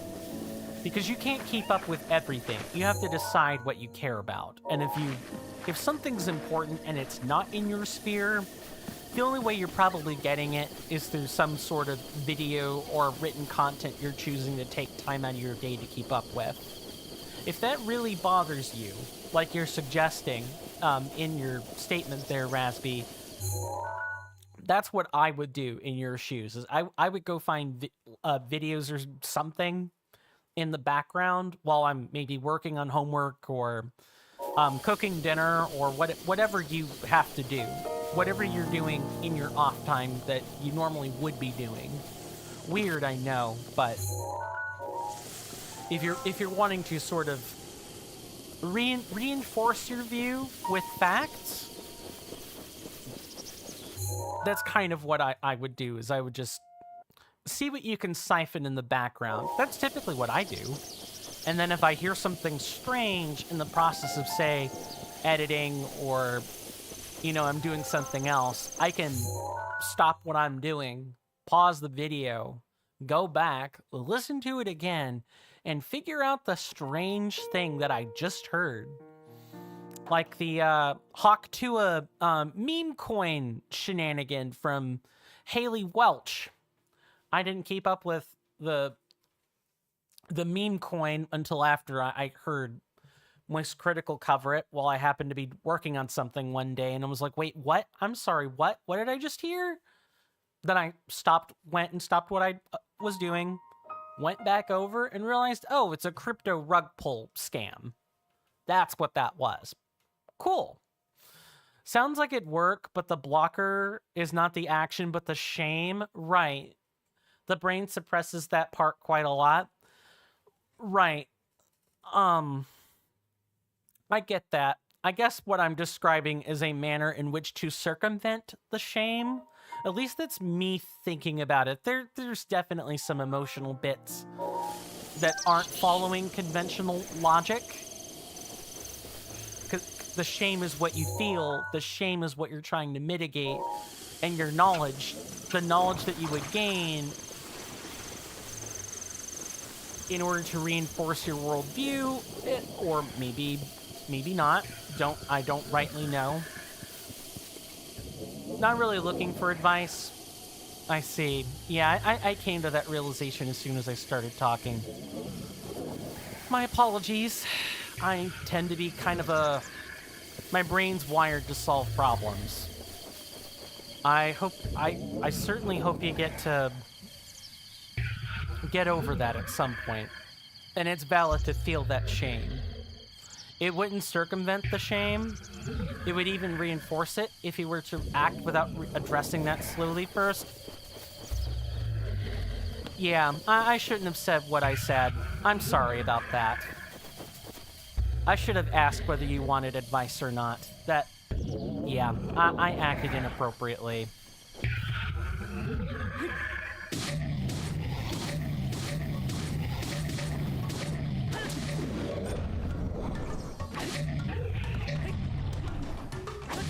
No, I'm about to get... Okay, thank goodness.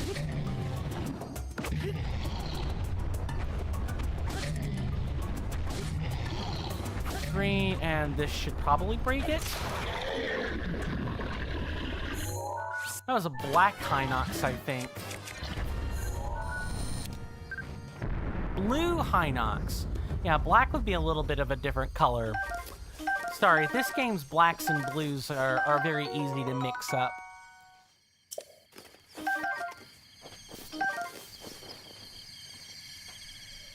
I'd ask, I mean, I'll ask for forgiveness, but I'm not exactly expecting to be forgiven. It's not really something I have the right to ask, so to speak. Me and my sibling go through this all the time, where I have a natural tendency to want to fix problems, even if they're not mine. Yeah, you need to find out what you care about, because while I'm exposed to American stuff, you don't really live there. Right. You want to be able to debunk the alt-right sphere thingy to the people in my group at work, but even then, the majority of the work is emotional understanding, not facts. You don't really want to be one of those people that info dump and expect it to work. Yeah, so the alt-right pipeline, right? The alt-right pipeline, I think if you wanted any insight into understanding that, because I want that insight myself. I'm surrounded by it. I live in a state in the US where that sort of red pilling is very common. The only way to do that is to expose yourself to the ideology and watch the people that talk about it and attempt to kind of understand where they're coming from. In the case that you're talking about, I think the specific content being looked toward would be the Manosphere content. These would be your Andrew Tate type characters, that type of thing. And I'm not suggesting to watch Andrew Tate. Yuck, gross. But Andrew Tate and his ilk sort of came in and took over what would be the Manosphere. Right? Clearly the problem is that people aren't siding with Andrew Tate and the Andrew Tate versus Greta Thunberg saga. That's clearly what's going on. Kappa. Common trauma response is trying to control things, usually beyond what's practical or appropriate. Very common trauma response for yours truly. Clearly, it's not rich people. It's a hypothetical version of existing people. Right? You also have one work colleague who isn't a Trump supporter, but the info he's exposed to, he seems to lean that way. And to me, it seems like the information is genuinely this time the bottleneck, and you want to be educated about it. I feel immense shame that you don't know enough. Well, if you're gonna expose yourself to Manosphere type content, I'm gonna give you a warning. Feel free to take the advice or ignore it. Your choice.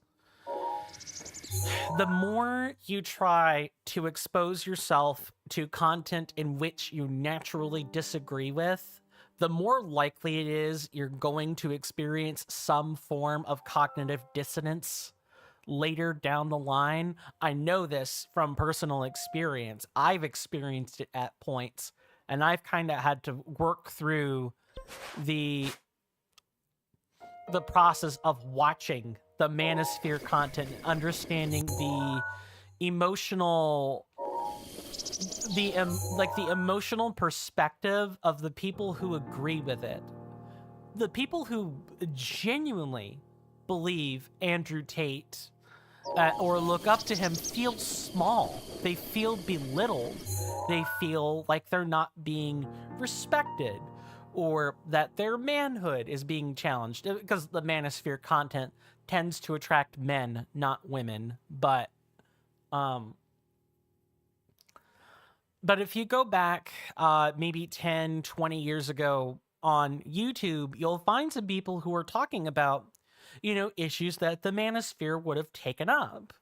I forget her name, but there was one in particular. She was like the author of the original like manosphere type content. And there were a lot of things in there that I sort of resonated with on a more personal level, but couldn't ever really quite put the words around it without being offensive.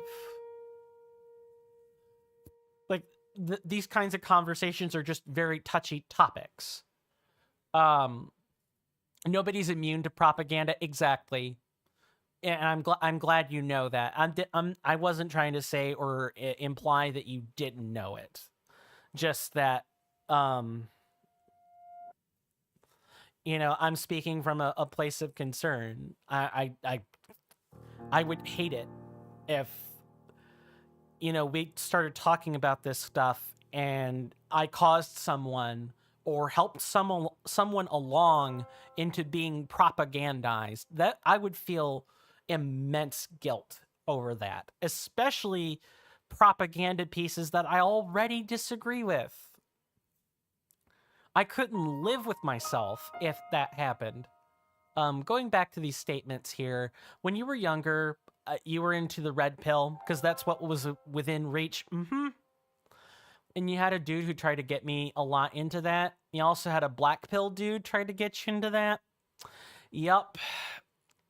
Surrounded by that in the state in which I live. I know what that experience is like. It's very common. It takes a lot to reinforce yourself against that type of stuff. You have a really strong moral compass?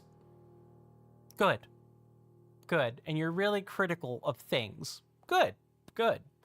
If there's one thing you like, you kind of like about yourself, is that you're willing to take a hit and be wrong, and admit where you don't know. Even if the majority believes one thing, I base my view on the humanitarian stuff. I also try to keep my like frame of mind on the humanitarian things. I think we have that in common, even if we have different methods by which we try to do that. And I'm glad to have met a kindred spirit in that, really.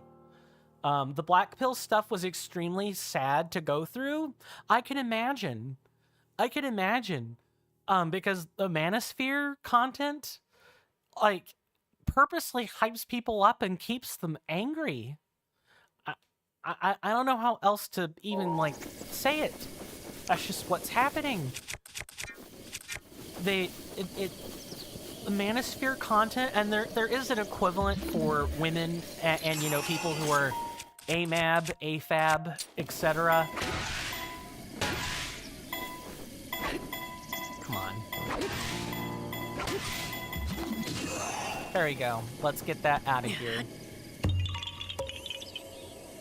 You probably heard the pretty privileged stuff or incel stuff. Yup.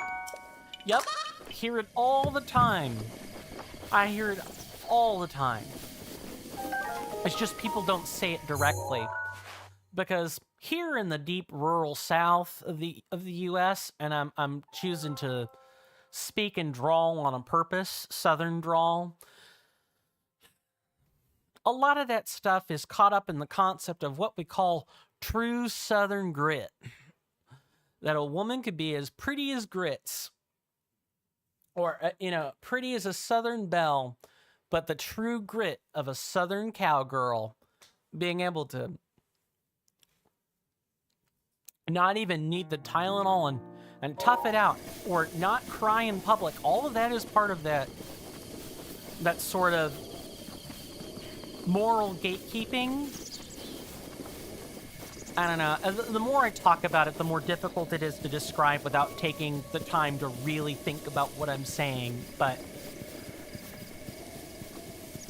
the incel stuff, for sure, I've been more exposed to, both on the side of, you know, men who have self-identified as incels, and on people critiquing the incel. We don't need to talk about it if you don't want. It is a pretty triggering thing. That's fair. It's just hard to talk about. These are the kinds of things I have an easier time talking about in person, where perhaps the public, the eyes of the internet aren't quite so readily transfixed on virtue signaling and purity tests. That is one thing I will say. I'm also, you know, on the wrong part of the alleyway here. Alleyway? Corridor. That's what I'm thinking of. The internet, and just like, you know, global internet culture as a whole, I think one of the things that makes me sad is the litmus tests that people come up with to subject others to. I think we could find a great deal many more allies in real life if we weren't also trying to subject them to purity tests. I have friends that subject each other to purity tests all the time. Usually, we all pass with flying colors, but there sometimes arguments have broken out. Is it under here? It might be under here. And then we'll... Oh, I just realized something. And the reason I'm jumping between three different things here, I'll take a break after we've gotten the, Korok, not the Korok seed, but the Blood Moon thing resolved. Hold on. This Korok seed is weird. Oh, I'm looking for a platform. Okay, that's why. You have no idea what those are, and that comes back to me being uneducated on it. I'm kind of... Yeah, I too would also kind of consider myself uneducated in that... And when it comes to things like incel culture or manosphere type content, I'm aware of it. I know it exists. And I've listened to videos talk about the subject before, ranging from women talking about the manosphere to, you know, people in the manosphere talking about the manosphere, or, you know, vice versa. Like, I've heard videos on the subject before, but I know that doesn't make me an expert. I only have a slightly more informed perspective on it because I've listened to it. And even then, it's not like I've listened to educational content. I haven't listened to a documentary where I'm allowed to kind of form my opinion here. It's just people spewing their feelings, and sometimes those feelings are propagandized in and of themselves. I am looking at the right one, right? Yeah, it's this one right here. I'm looking for a pad. Unfortunately, you have to pick your battles, yup, and you optimize this, but you optimize it a bit too effectively, so much so that you don't have to end up learning about this stuff and just chill and get more out of it at the cost of extra fear that I have to tank. Where am I on the wrong, like, pillar? I might be. Sorry, I'm having to double check this particular Korok seed. I have much bigger issues in your life. Yeah, that's true. You certainly don't want to be... We don't have time to be perpetually online, right? Or chronically online, I think is how the millennials and Zoomers phrase it. And I can be a chronically online person because my work is gig-based, and if I'm not, you know, sitting at a client's house, I'm doing things like this. So I have a lot more time than a lot of other people do to think about these sorts of things or watch these sorts of things. But even then, I don't feel good after watching them. Yeah, I think, but the topic just makes all those topics just tend to make me sad. You have much bigger issues in life, and it's not like you can impact that stuff in the grand scheme of things. Mm-hmm. And the impact is usually care for people around you way more than top-bottom stuff. Yeah, it's all about the feels in that case. What really seems to work in the world is bottom-to-up stuff, talking to individuals. What doesn't work is giving more info on it or trying to influence people directly. Tell that to the politicians. They need to be the ones to hear that. What a nugget of wisdom. What an absolute gem. Those are the people. The people in power. They're the ones that really need to hear what you just said, and have it said louder for the people in the back. It's just hard. The natural convention is to there's got to be a blood moon coming up shortly, so I'm gonna go ahead and go back to the shrine and get ready. The natural wisdom is to try giving people more information, and I think even for me, perhaps especially for me, I am the kind of person that likes having extra information. I can be not mollified. That's not the right word. Understanding people's perspective on things and understanding their rationalization, why they think the way they do, can calm me down. Because I'm not free to catastrophize the situation for myself. I already know the reasoning why, and it's just a matter of where do I fit in terms of that reasoning, or where do I sit in that person's perspective. I'm not thinking about the actions themselves so much. That's a personal problem on my part, by the way. That is not a good quality in a person. That is, I mean, even if politicians believe this, politicians are just ultimately a vague guiding light on top of an existing wave. That's true. That's true. And we don't know what lies underneath the veneer of public persona and other statements. You kind of have to wait for a mask off type moment to understand more. And what would the realization even leave you with?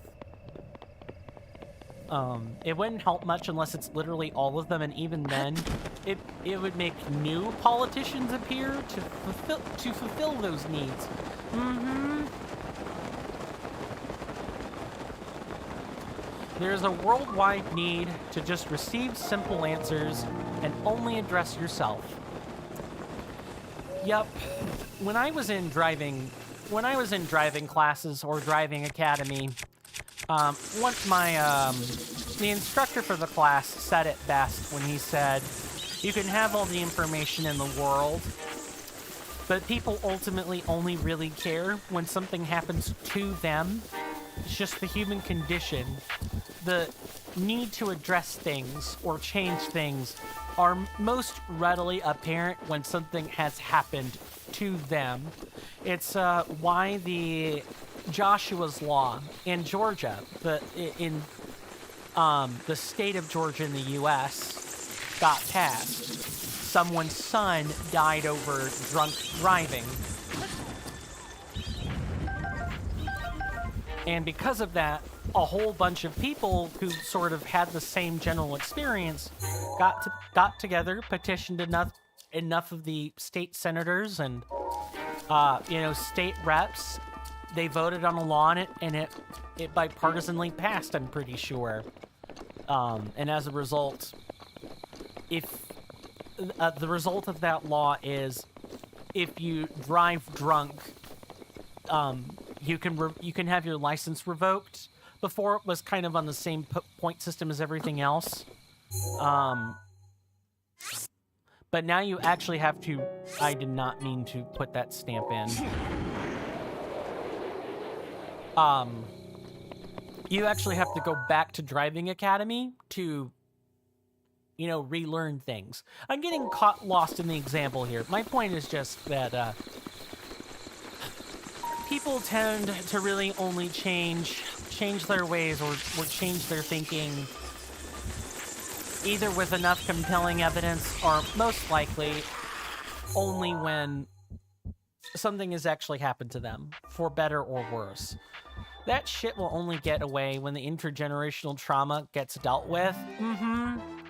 Very difficult to do. Yep.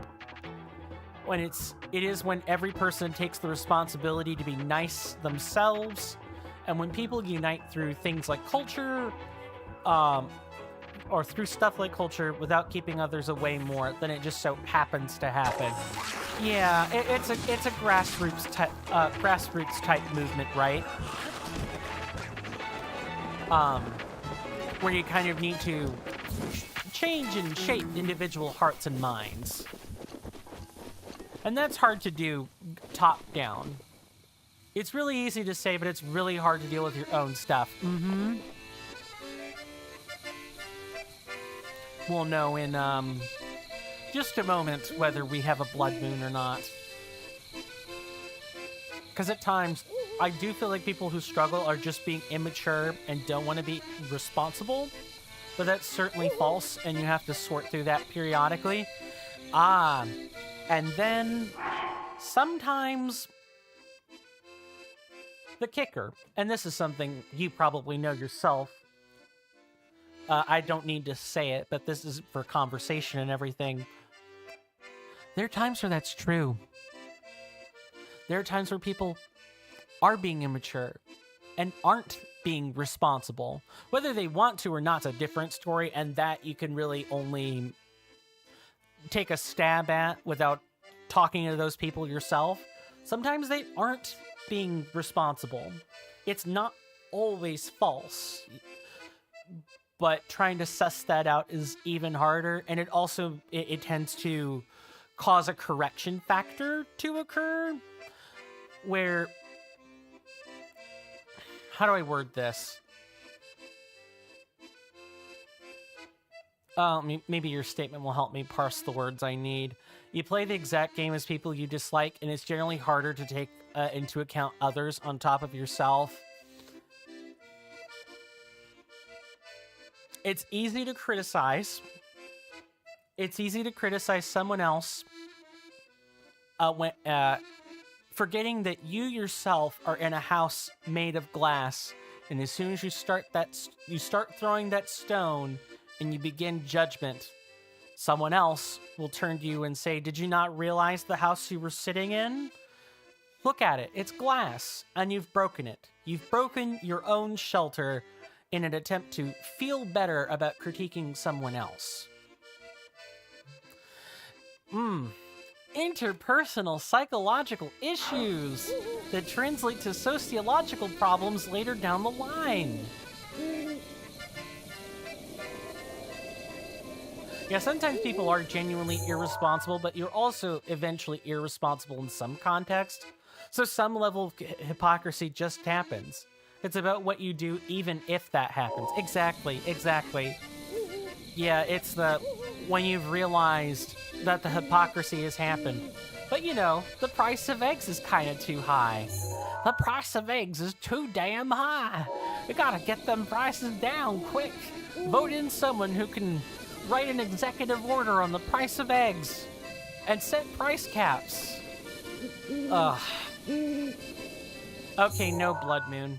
I'm gonna get us out of here, and we're gonna go take a break. And I am gonna let the time pass on this one. Before I take the break, shilling is in order. I've mentioned about what methods to help the channel grow for free. And of course, I want people to know that financial contribution is never required to be here. You shouldn't feel guilty about that. Money is tight. Money is not easy to come by. And things are only going to get more expensive as, time passes on. But if you are in a, if you do happen to come into money that you feel like being, nice and financially contributive with, I certainly am deeply appreciative, and allow me to maybe guide that by telling you the best ways to spend that. For Twitch, tier 1 sub. Best bang for your buck. Gives the least amount of money to dear old Bezos. I'm being sarcastic with that line, by the way. Hell, you can even gift someone a sub. What about coffee? Getting there. That I typically save the coffee Patreon stuff for people on YouTube because that's kind of their way of closing the gap on the same benefits people on Twitch get to have. But there are definitely some differences. Coffee is just as legitimate. All of the options are just as legitimate. I'm merely outlining the ones I think are best. That's all. For you guys on YouTube, like we were just saying, I'm going to go ahead and say it here in the interest of letting people click the buttons and find out things for themselves. I'm going to recommend that you check out the link tree in the description. There are links to Coffee and Patreon in there. I do mint semi-exclusive content to go on those two things. I've just been rather busy lately. I will get back to it soon. Not to mention my right arm has not exactly been all that cooperative with me, all things considered. Could be I've got arthritis. Who knows? And you can enjoy the same Discord benefits and the same overall benefits for $2 instead of $6. And of course, one-time contributions or bits or other things are also fine. I'm merely highlighting the membership, like per month or per year options that would be most beneficial for keeping those benefits long term. Also, one final thing I'll say before we, highlight the break again is if you have a Amazon Prime account, you get Prime Gaming for free. So if you're like, I just want the emotes, or I want most of the tier 1 benefits and I just don't have 6 to give, that's okay. Prime Gaming is free. You only get to use it on one streamer per month, but it resets every month. It's not automatic. And I even still get the $2.49 out of the deal in exchange for you paying nothing extra. It's great. Don't underestimate the value of Prime Gaming. Now that I've gotten that icky yucky shilling out of the way, it's break time. I'm going to go ahead and let the time pass. We're waiting for Blood Moon anyway. I don't want to call you out. Well, that's fine. Maybe it'd be more effective to give the extra info when someone asks for it and just shallow shill. Oh, so you're talking about, what's his face? Symphoneers. There's a YouTuber I watch. His name is Symphoneers, and he typically just says the names of the extra platforms, but doesn't necessarily go into extra detail. He's like, you can, dig around in the description for these things, yada yada, blah blah blah, that type of thing. I'll think about it, but I appreciate you bringing it to my attention. I wouldn't have even thought about it if you hadn't said anything, and I don't want you to feel as though you can't say things here. You're not being rude about it or anything like that. And that's really about my only request is, don't call names or don't say your way is better. You just highlighted it and said maybe be more effective if X. That's fantastic. Thank you. Gonna go ahead and take that break now, though. You shill and then explain, but as bad as it sounds, you might be explaining to no one. No, I've thought about that too. Trust me. That's something that haunts my mind on the daily. And if someone considers it, they might need to ask again anyway when they do want to contribute. That's the content creator's curse, right? Or the streamer's curse more specifically. You'll go through the effort of explaining things, and then someone comes in right at the end and then asks a bunch of questions. And you're like, raised eyebrow followed by a quick return of form to a smile as you explain it again, or you get a mod to help you explain things. I've seen that happen literally live on other people's channels. It is something I think about. Let me write that down. Not that I don't think about it enough to remember, but writing helps me more than anything else.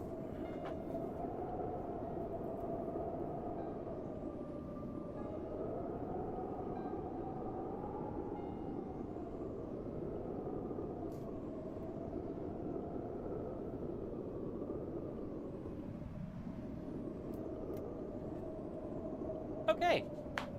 Gonna go take that break. Thank you. Some stuff you just can't control, and that's perfectly fine, because you can't control people bumping into your stream or clicking on it to watch, etc., etc. If someone wants to contribute, they will know what to look out for and ask questions. The people in the transition that would have otherwise not done anything is likely pretty low, if anything. Fair. You've given me some things to think about, for certain. Oh.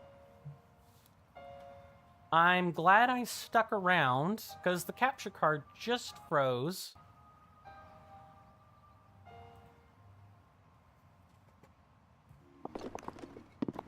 Okay, can people hear sound in the game?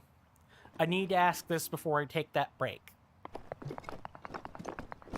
Gonna dash around, do a bunch of random things. Okay, good. I'm glad I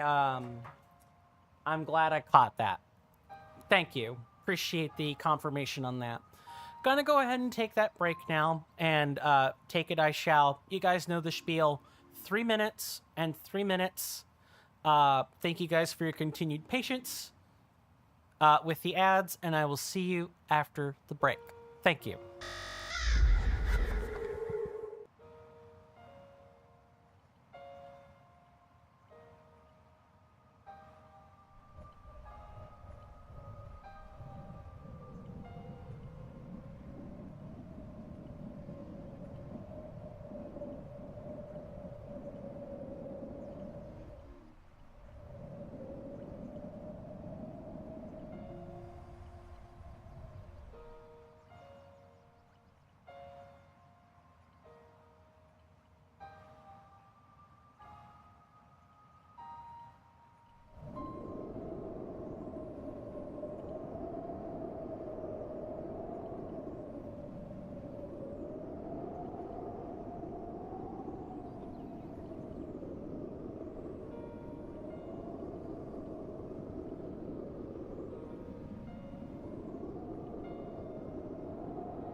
Sorry about that. I am back.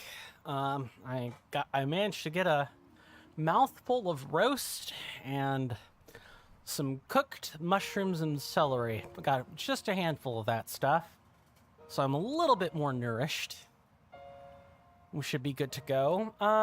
Let me make sure I have moved over to the correct screen and that I have missed, or that I've checked all these messages. Excuse me. Yes, I think you could ask specifically the people watching for feedback. Do you think it's a good use of time to explain how these things work, like every time you share these? Maybe I am just like in the vast minority of people who think it's not. No, I think that's a good idea. I think asking this stuff to other people is probably a good idea. I'll float the conversation in Discord later. The Discord server that most of the active watchers are on, and I'll see what they think about it.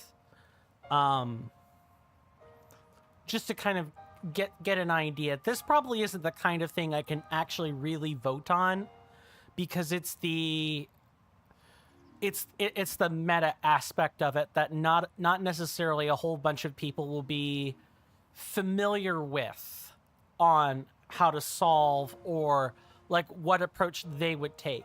Also, it's the whole too many chefs in the kitchen type thing. Even though I do put up a lot of things for voting, I do put up a lot of stuff for us as a community to vote on in the Discord. There are certainly some things I am going to, take the creative privilege of and say, this is my stream, these are how things are going to work here. And I think things like this just kind of have to be one of them. But I'm trying to stride that line, and that's not an easy line between taking the executive decision to do these things and putting it up for a vote. That's the really hard part. Speaking of votes, but you get the ultimate say, maybe you just feel really good doing it and that makes it important to do. Meh. I don't know if I feel good explaining things on a shill. I just do it because I feel I need to be thorough, and you're showing me maybe I don't need to be thorough, right? Like, it's challenging me to challenge my own perspective on these things. You make me aware of a perspective that people just don't normally say, and I value that a lot, more than I could express in words. So thank you for it. And then I'll reiterate what I said before, which is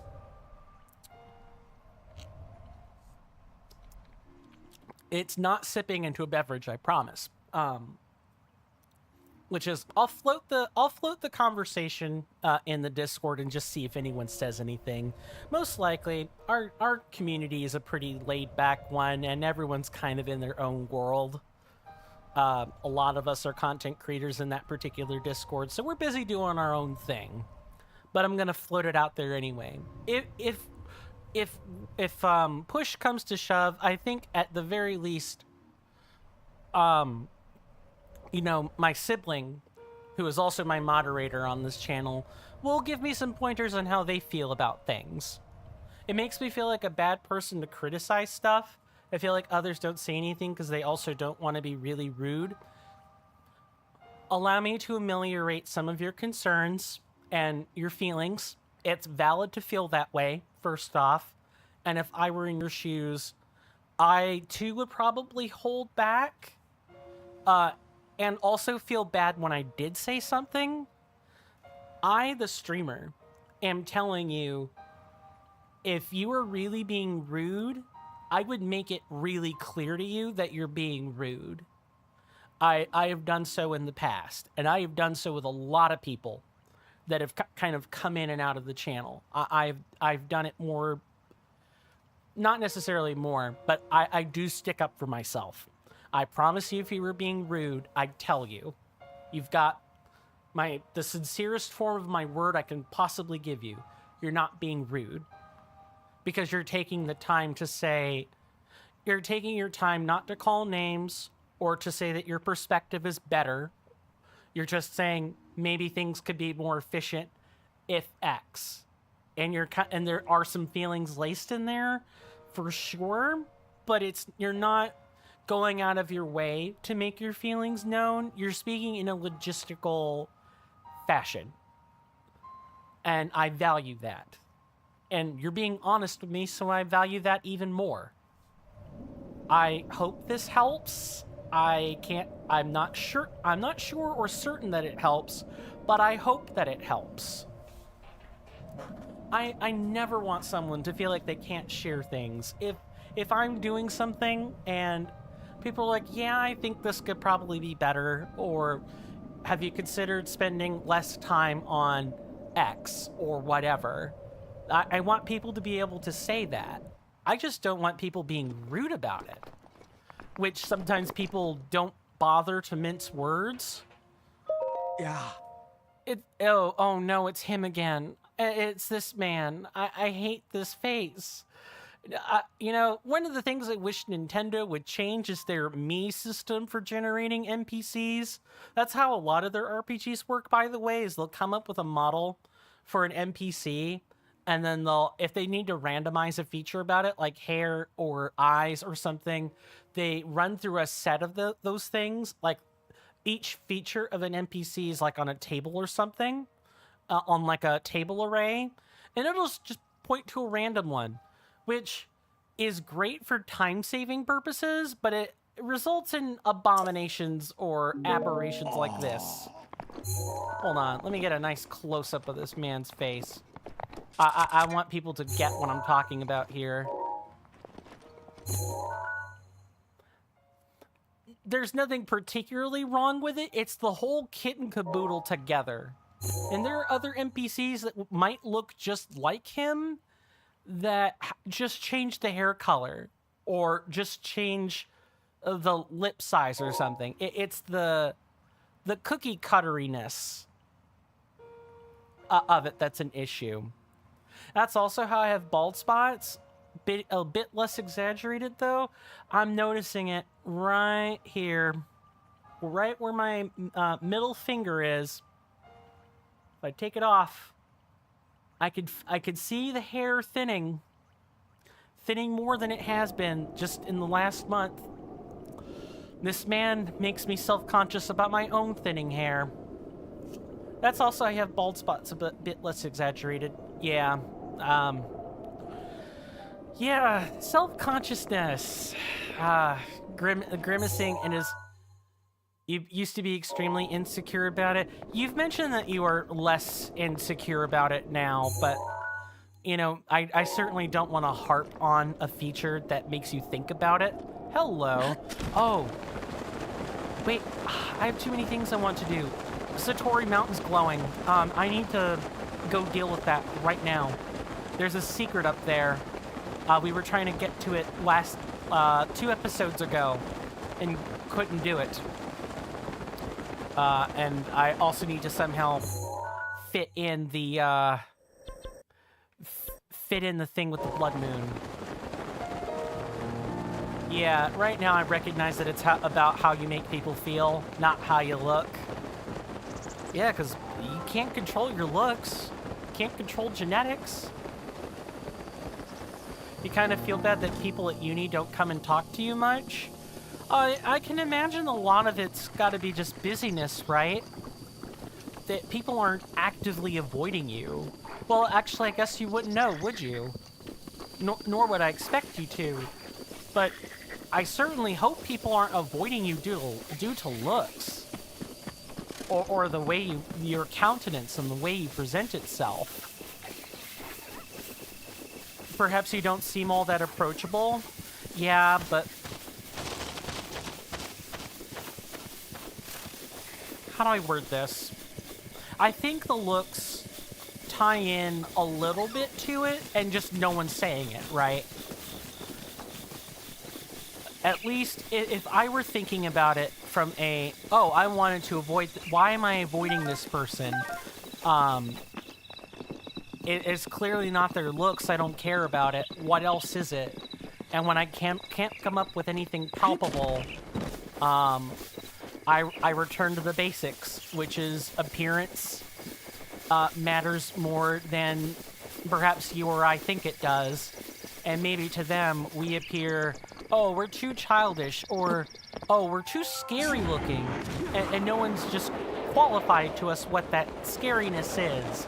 Or maybe it's, you know, something subtler, like being raised by racists, or, you know, people who are phobic of this or that.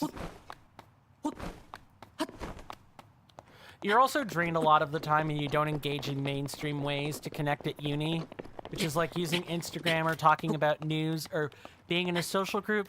You and I are very much alike in that regard, although, you know, I'm obviously past my prime on that one.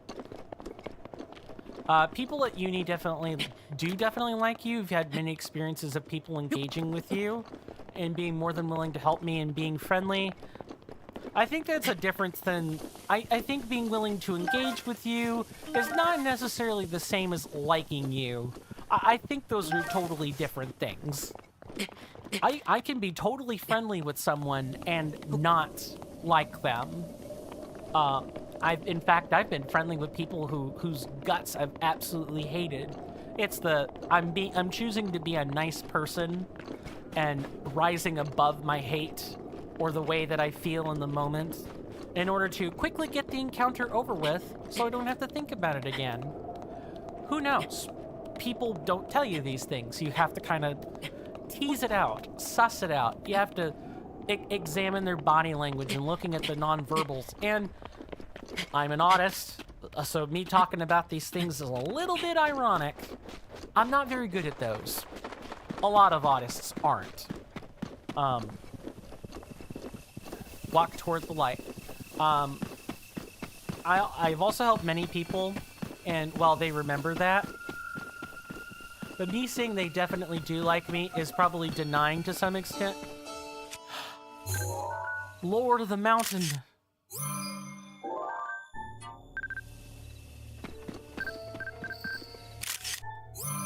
Yes, give me a picture of these.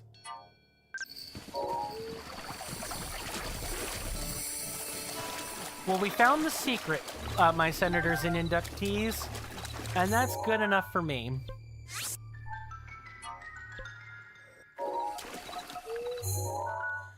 So Satori Mountain every so often will have the Lord of the Mountain show up, which actually I've never seen, but I have heard of it. And a whole bunch of bloopies start appearing on Satori Mountain. It's a really neat thing, but you gotta keep your eye on not making too much noise, or you'll scare the Lord of the Mountain before being able to take a picture. I got what I wanted, which was the picture. Now we're gonna get out of here. Women not talking to you, especially friends of friends, make you feel really bad, and you always have to be the one who takes the first step, and it's been really demotivating. And so the topic returns to cultivating love and a romance. Yep. I had a feeling, I had an inkling it would come here, and that's fine. That's the thing that really bothers you. What can I even say here? I don't know if I could say anything, because we've talked about this subject over and over again, many times over. What? I mean, it's not like I'm trying to solve the problem or anything. That's up to you and other people. But I'm like, I'm thinking if I have anything else to offer about this.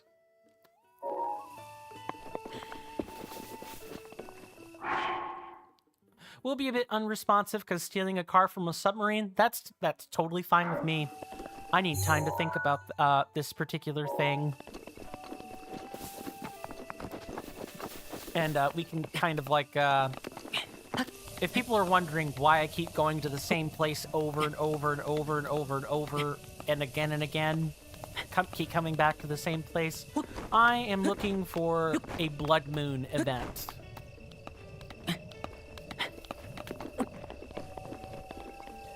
because a shrine is tied to, this shrine here at Wash's Bluff is tied to a blood moon, and we have to stand on the platform, almost buck naked. I mean, down to Link's underwear with, you know, nothing on you.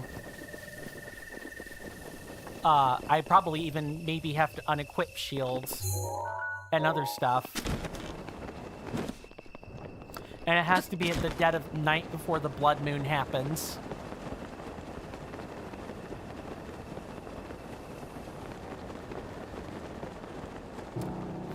I think when it comes to, you know, wanting to be in spaces where the fair or opposing sex is, and,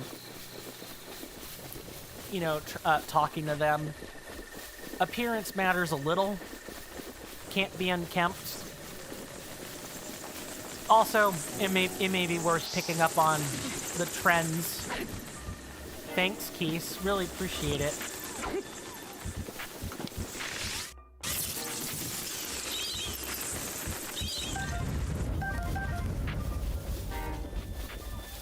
It's not a blood moon. I thought it was every 3 in-game days. I have no way, or I have. This game is making me out to be a liar, and I bloody hate it. I guess we can go and check the check those trees and see if anything has changed.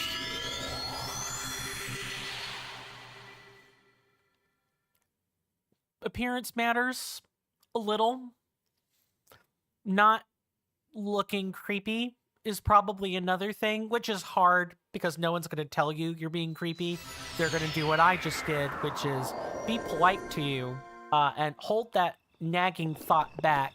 Maybe things are different in Europe, where people don't tend to do that. But I know here in the States, any ladies that I've ever asked that question to, just grimace and try to be as polite as possible. It's really not until you talk to someone one-on-one, not in a public space room. They might say, yeah, you know, now that I've been thinking on it, maybe I don't like this or that thing. But they're going to be sheepish in telling you. Because, you know, talking to people about their appearance is generally a touchy subject. Generally.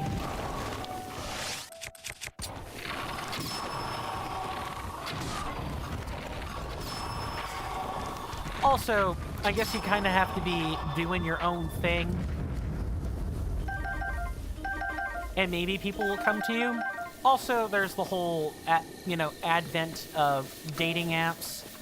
This isn't, 10 or even, 15 years ago. A lot of people use apps to meet up now because that sense of trust is just gone. People are really not very willing to date.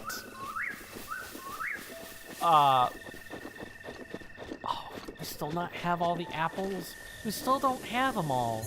That's so strange. Whatever.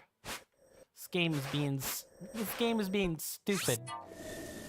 Not sure it's about getting a girlfriend. It's that there's a whole group of people that just never talk to me. Yeah, there's kind of not much you can do about that. And again, I'm not necessarily looking to solve that problem because I'm not sure it's solvable. A, and me just talking about B talking about it isn't going to do a damn thing. It's really not. I do feel for you though. That's got to be lonely. Yuck. I just don't want to feel ignored. You don't want to be the one who acts first, but it might be a local problem to the uni that you're in. People here are very right-wing leaning, and you are autistic. Yeah. And here's something else. Are people at your university generally aware of who you are, or know that, hey, you're the autistic dude, or one of them? Because if you don't think that, let me phrase that less repellently. When I was in college, people did kind of generally know that about me on some level. And people kind of treated me with kid gloves as a result. It's yet another reason I generally don't tell people I'm an autist, even apart from it it not being their bloody business. It's that people don't take me seriously if I say it. They're like, okay, yeah, I can't be myself, because being myself might show, myself, the autist, that I'm an actual asshole in real life, and that autist will stay clear of you with a 10-foot pole, etc., etc. And I'm drained a lot of the time, so you're not talking. Yeah, and TBH, a lot of the times you're really engaged with stuff, and you're talking to people. You just seem to be dismissing those times. Well, you are holding on to the, and I don't say this as, ooh, it's bad, it's what I'm noticing. You're holding on to the negative feeling more often than you're holding on to the personal experience. That's just one human saying, hey, you're doing the human thing of holding on to the negativity again, or a lot. I guess it's because you're in anxious mode right now. But in person, you're the avoidant mode, and you do engage with people, and it's not a big deal. But when you are one, you don't recall the stuff from the other mode. Right. The fearful avoidant thing we talked about. Yeah, that could be definitely impacting things on some level. Maybe you give the impression that, just based on appearance, countenance, and the general way you talk to people, maybe you give off the impression that, oh, you're a loner, and so I don't want to mess with you. I want to leave the loner alone, to be alone and stew. I don't know what your resting face generally is, but I know that can sometimes play a small factor. People say, micro expressions are stupid. They're stupid. I obviously don't have any thought behind the micro, but it's there. It's there for half a second. I always point people to Arnold Schwarzenegger's speeches, because sometimes when he's wanting to lie about something, look for the micro. If you see his nostrils flare up before he says something, he's hiding the real feeling and showing it only through that micro expression. It's only there for a half a second tops. You really kind of need to look at video to even spot it. But once you know the micro is there, you can look for it. Maybe you have micro expressions you're not aware of that may be, cluing people in the wrong way, or not the wrong way, but maybe your micro expressions, if you have them, are betraying you somehow. I'm speculating. I wouldn't even. I'd have to study your moving face for a while, and even then, that probably isn't the answer either. Who knows? I have faith that you'll get over that in time. I'm glad that you talked to me about it, because I know that can't have been an easy subject. Or even if it is an easier subject to bring up, the subject isn't the most comfortable thing in the world either.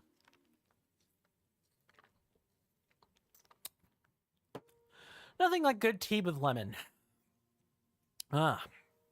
It'll wake you up if nothing else.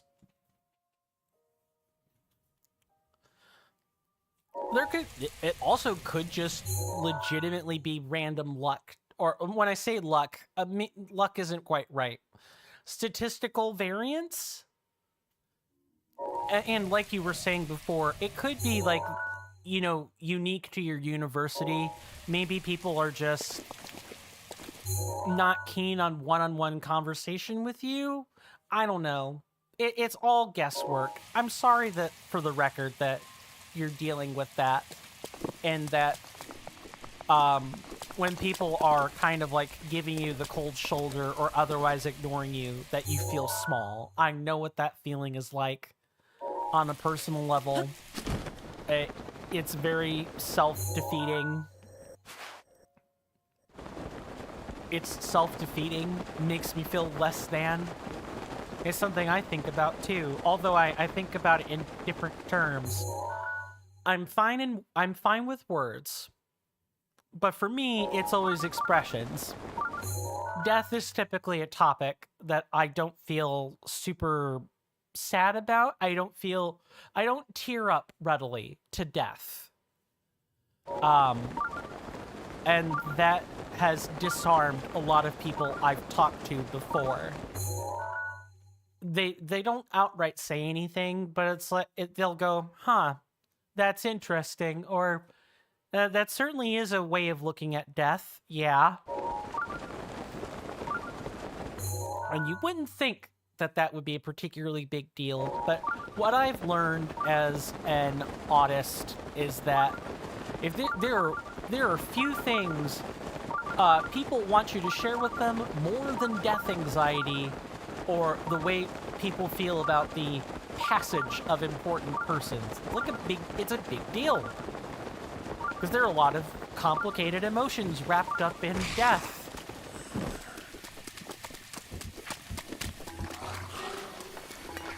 I've had relatives pass.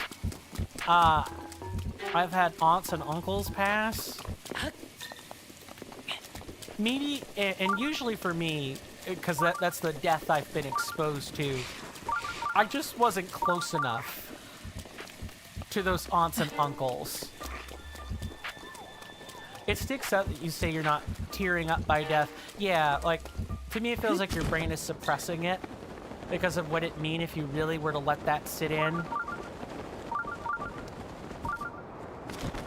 Even with my grandmother, with my mother's mother, who passed, I still didn't really tear up at it. And I was a young, let's see, I would have been, what, 10 at the time?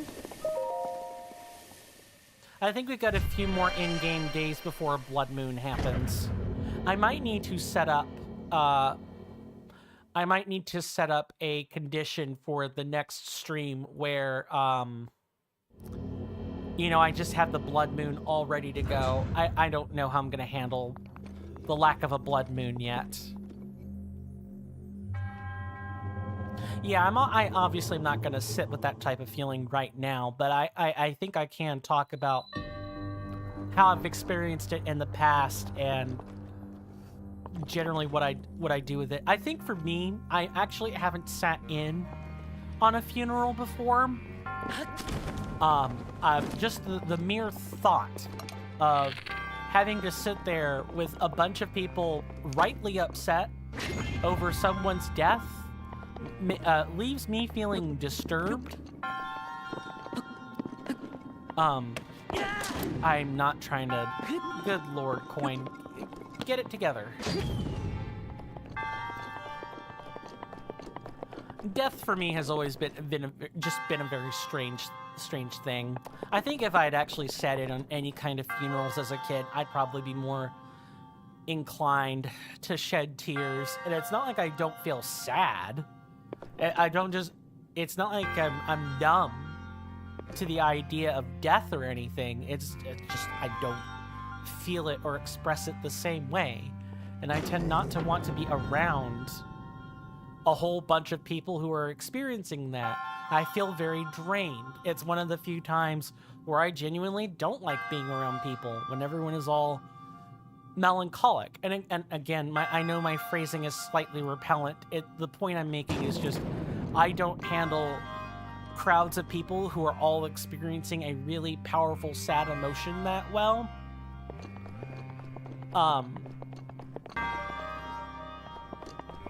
He says this not having ever been actually in a room full of people who are mourning someone's death, but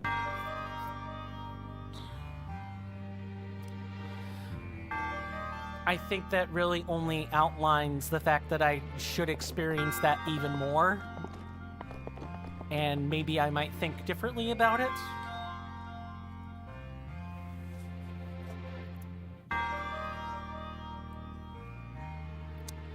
Macabre subject, huh? Alright, let's attempt to get some things taken care of. This shrine is one of the more complicated ones, if I remember correctly.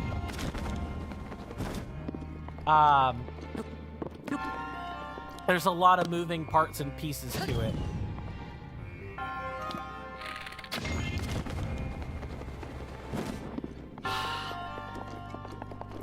Yeah, doing that isn't gonna work.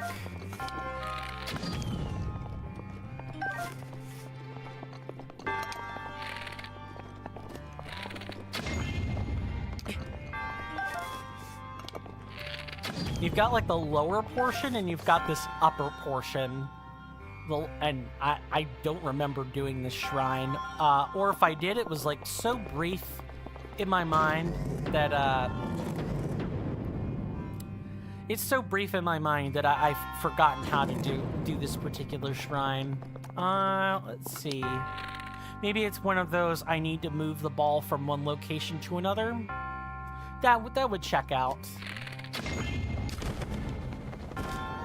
That definitely seems to be the case. Moving this platform around isn't solving much.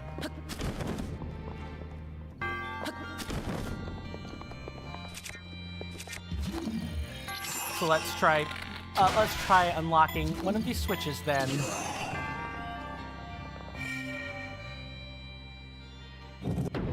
That one. Okay. Okay.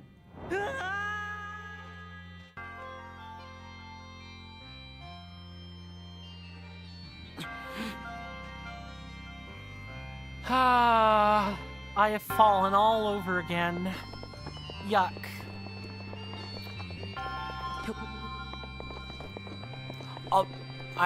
I've gotten pretty self-conscious about my own skill with this game again. Ooh, we have to actually stasis this one into the hole.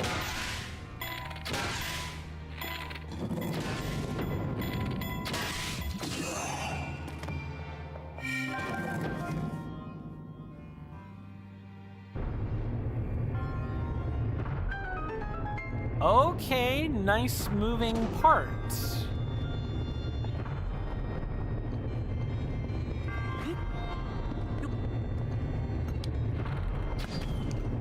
I've gotten self-conscious with my skill with this game, such that falling into pits just haphazardly bothers me.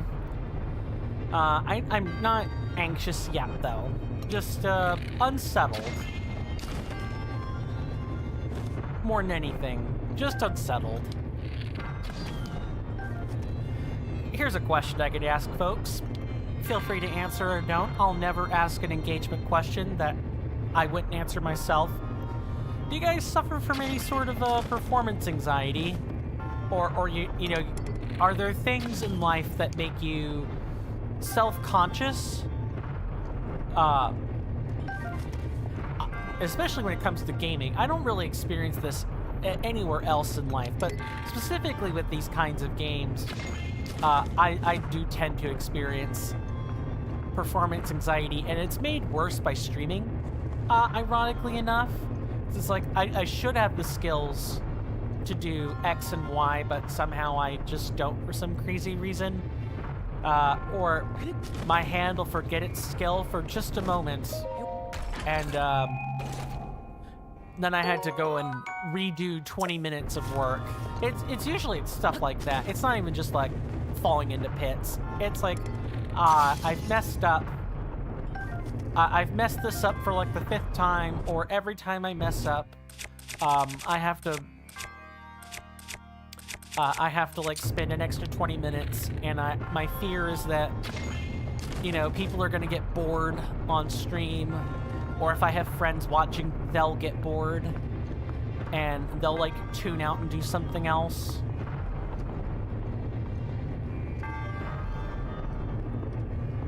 It's that slinking fear of disapproval, somehow. That's usually what sits in the back of my mind. At least when it comes to the performance anxiety.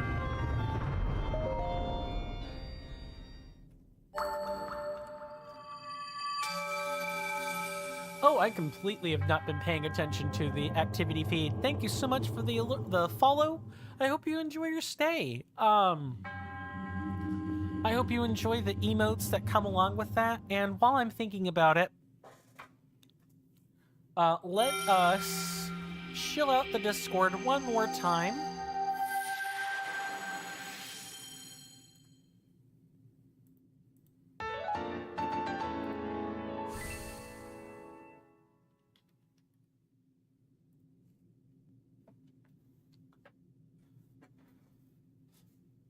I have a pretty small community, but that I'm looking to continuously cultivate over there, one heart and one mind at a time. Nice pose, dude. This monk has a really nice pose. Picturesque even. Too bad I didn't take a capture of the screen before moving on. Anyway, I have lots of resources on there. I've got places to keep up with the stream calendar. You know, I promise I don't always oversleep the mark. What else? Where is this, like, platform I'm looking for?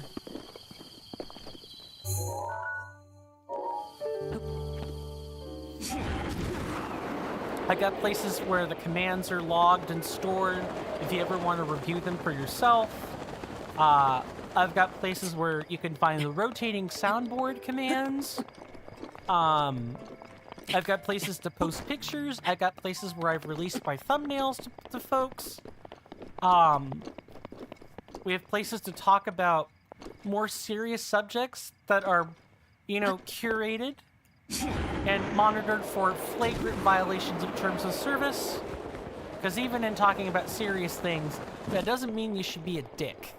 Don't do that. Nobody likes phallic objects shoved in their face.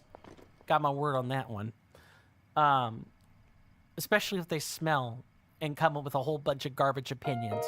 Anyway, you know, discussion of phallic objects aside, our community is really nice. It's laid back. It's quiet. If you like quiet discords where we vote on things as it pertains to the channel, you know, it's here. It's here for your pleasure if you want it. Otherwise, I don't force people to join the Discord. I merely shill about it, because I work pretty bloody hard on it. I work really hard to curate it. And the onboarding process is automatic. It's bot-handled and everything, so unless you have bonus rolls you want to grab, you don't even have to worry about, you know, having to do the traditional Discord onboarding processes that are so common, that are very common with bigger Discord servers. Maybe it's like, instead of over there, maybe it's like over here. Because the map's saying the Koroks seed's here, but it's not. Maybe you gotta fly to it, and it's just the trail isn't outlined on the map. I hope everybody on YouTube likes what I've done with the thumbnail today. I worked quite hard on it. And by hard, I mean I used Photoshop. Oh, man. I used Photoshop because I'm not an artist. I can't really draw. The most I can do is, you know, say, use the geometric tools in an art program. Line tools, square tools, so on and so forth.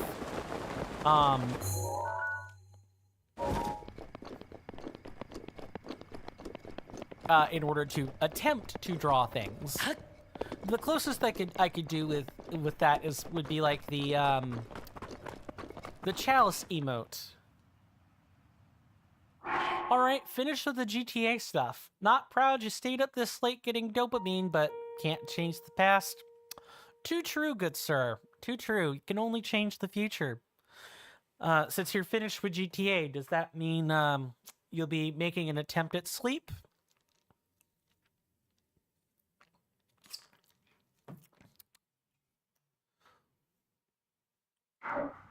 So processing death is realistically one of the hardest, if not the hardest thing a human can do, and it seems like your brain has kind of blocked that off a lot.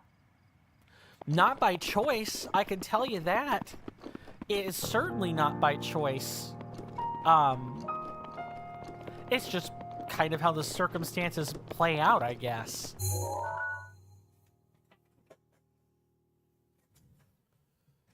Yeah, I didn't, I mostly, that's more out of astonishment than anything. Like, it's something that even after thinking about it for maybe the latter part of like 15 years, starting from the time I was 15 when the question first popped into my mind, that's always kind of struck me as an odd thing about myself. Never really had any opportunity to correct that. Or if I did, when the opportunities, you know, came by for me to expose myself more to dealing with death in a more direct path, I kind of just let them pass. I kind of let the opportunity just pass me by, basically. Really weird. It's on my priority of things to try to work on, but I got bigger fish to fry at the same time as well. On your path to healing, processing is likely going to be the main core thing. Yeah, things I need a clinical psychologist for, aka a therapist. Not really something I could probably process myself even if I wanted to. There's also a reason existential therapy isn't really a mainstream thing. It can backfire. Interesting. You say it can backfire? What way? If you don't mind my clarification, that is, or asking for clarification, that is. Because that the thought of that sort of thing backfiring really intrigues me. Oh, that's what it is. I'm a fool. I didn't see the line, my senators and inductees. I didn't see the line. It's up there. Kind of hard to do while I'm flying, but there's like a small thin platform up there. Yeah, that's what we want to stand on.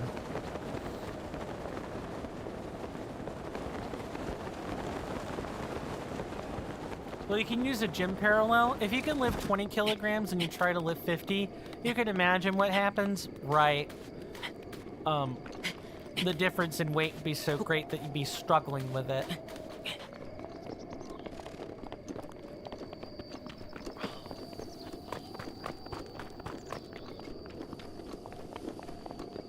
Sorry, left eye is really, fight me on streaming at the moment and looking at a bunch of bright colors, which, granted, the, terrain here is really not helping with.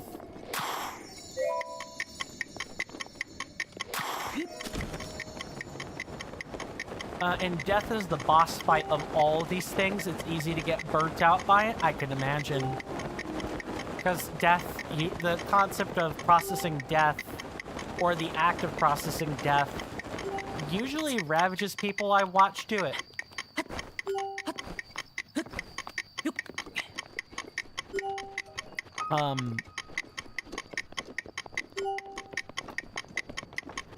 Gotta focus.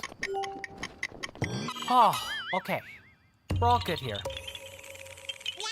I would have had to go back and repeat that, and that would not have been fun. And you're talking about the drawback of therapy on... the drawback of existential therapy to try to, like, help patients process this type of thing. Yeah, I could see it. Have we... Okay, so there's some parts of this we've grabbed, and there's some parts we haven't. The drawback of engaging with death and eventually overstepping, which is pretty much guaranteed. Yeah, you need to have a buffer when you do these things. When you engage with death. Uh-oh. Rivali's Gale is now ready. Give me 1 second, guys. We also kind of need to take a break anyway. Because it's the last hour, and I should have taken a break 20 minutes ago.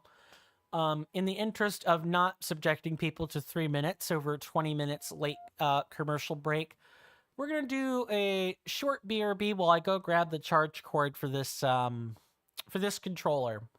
Short 30-second ad. I will be right back, and I will catch right back up on reading messages then. See you guys in just a second.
Sorry about that, folks. I'm back. I am going to take just a second to fix the distortion that is coming along with the filter here real quick.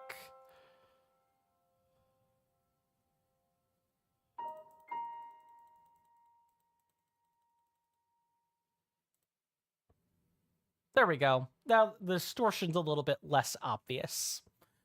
Okay. Let's see.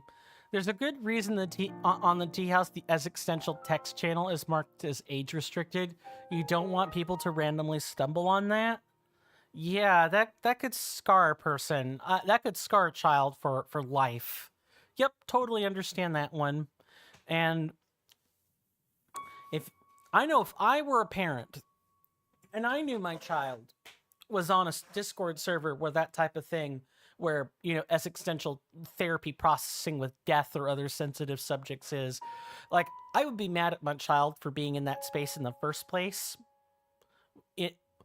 Even with, sorry, I'm getting ahead of myself. I'm talking about with the knowledge that I knew they were in that space. There, I've reframed that back to where I wanted it to be in my mind. Even if I knew, I would probably still be at least somewhat upset that someone didn't, someone wasn't aware that a small child or a teenager was accessing that space, and wasn't safeguarding it beyond or wasn't taking due diligence with age restrictions. I'm glad that age restriction is there, for the record. You really don't want people to stumble upon that. I agree with that. I would just still, if I were a parent, I would probably still be upset. And maybe rightfully so. Not sure on that one, but I would definitely be upset if they did stumble onto that material and then came to me with 50 questions and they were all hot and bothered by it, which they would have the right to be bothered, but it wouldn't change the fact that it isn't just something they're navigating through on their own as a child. Now that has to be a collective journey in order to avoid them being scarred for life. And that would suck.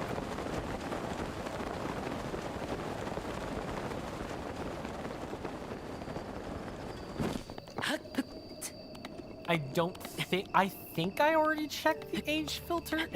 It's been a while since I've read things in the Tea House Discord. I've just been busy in other places, honestly. Anyway, in the gym analogy, if caring about other people's opinions could be like 30 kilograms, or for me like 100 kilograms to lift, death is like having an infinitely strong bar with an endless amount of weights. You put a few on and you lift, but there are hard limits, you know, agnostic of who you are, or how strong you are. But being stronger does mean that you can lift the bar, or try to lift the bar, for just a bit longer. Okay, I think I'm getting the example here. Yeah, like, the idea of processing death is just not healthy for humans, period. But you have to do it, or otherwise you could be completely detached from reality in ways that are not acceptable in the long term, and ways that are detrimental to a person in the long run. There are no healthy methods for dealing with death, but there are healthier ways of coping with death's existence. And that is the part that I perhaps probably struggle with, given the fact I've never actually attended a funeral in my entire life. Conversely, my sibling, on the other hand, has attended them, and then as a result, they have shirked away from future funerals, because funerals are not a... How do I word this?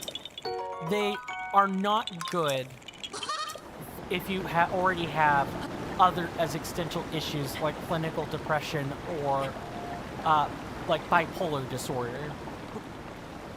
Things like that. It is certainly healthy. You got a lot of value out of it. Really helps put things into perspective.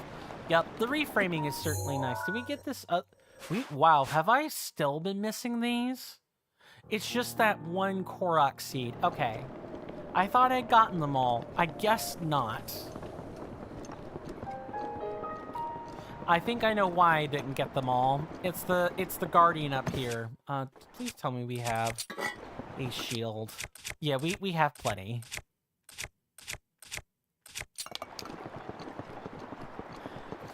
As a reminder, I did, and just to reiterate for those that already know from the Discord post, I did change up 2 of the redemptions today. You had to go to Scouts. No problem, gamer siblings. Thank you so much for coming back. Hopefully, Scouts went well for you. And either you got what you wanted done, or you got important things done, or you overall had a productive time. I sincerely hope that. It helps me to be grateful however terrible things are, and to accept being human, going back to Twitch, because death and processing death is a part of life. Too true. Too true. We were doing games, and we had a pizza party. Awesome. I too enjoy a good pizza party. Especially if they have Supremes. Because I love my vegetables. I would like the piece not to attack me, please and thank you.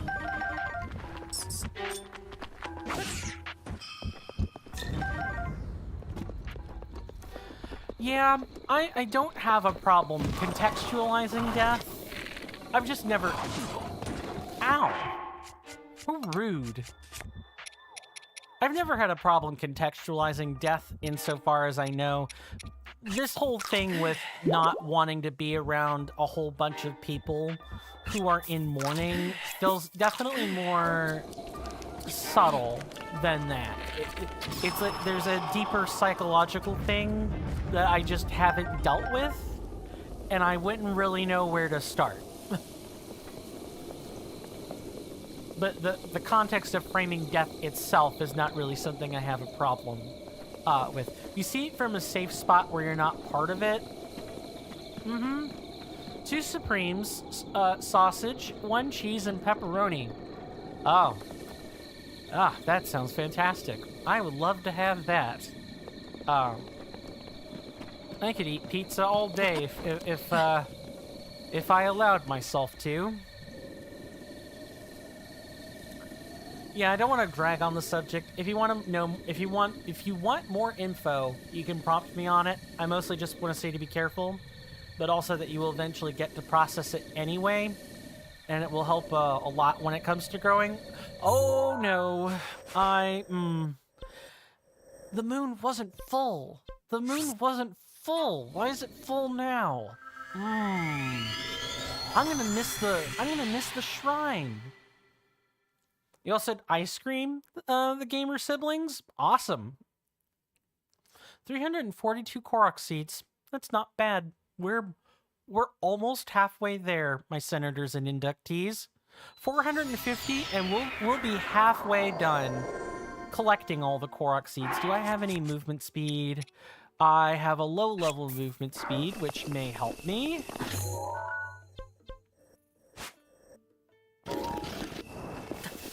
Quickly, move.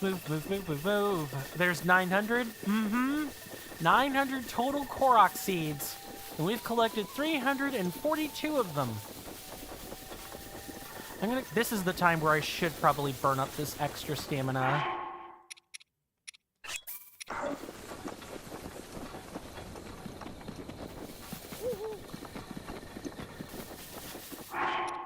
And maybe, just maybe, we can get there given enough time. You do want to say that when healing, it involves many days that feel really rock bottom. And also, unfortunately, as you sort through... Hell, I ran a little bit too far. In Tears of the Kingdom, there's 1,000.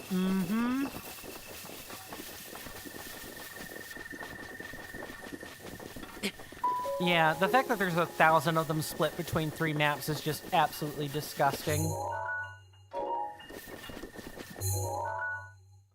Okay, Wash's Bluff is up here. I might be able to make it.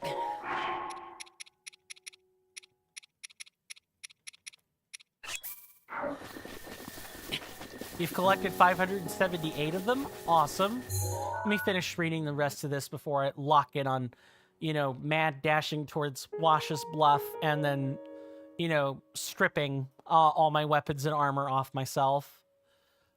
You do want to say, yeah, feels really rock bottom, and unfortunately, as you sort through these things, you don't end up with a version of yourself with the same upsides, but without the downsides. Sometimes some upsides are lost or morphed.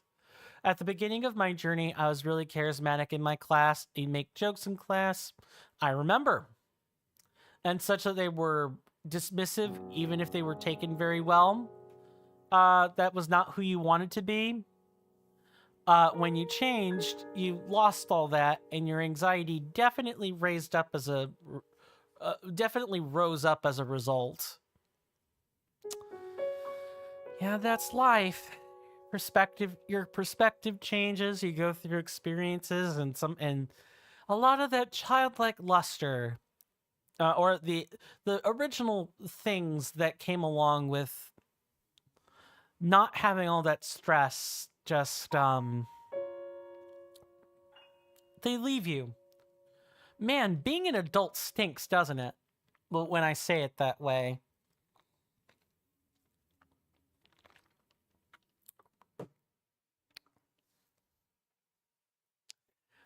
But the cost of healing is very high. Yeah, higher than you could possibly ever know sometimes. What is going on with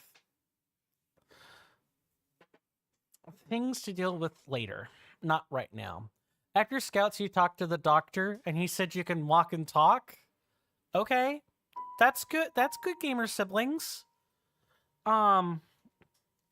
Just take it easy. You know, don't overstrain or, you know, push yourself too hard.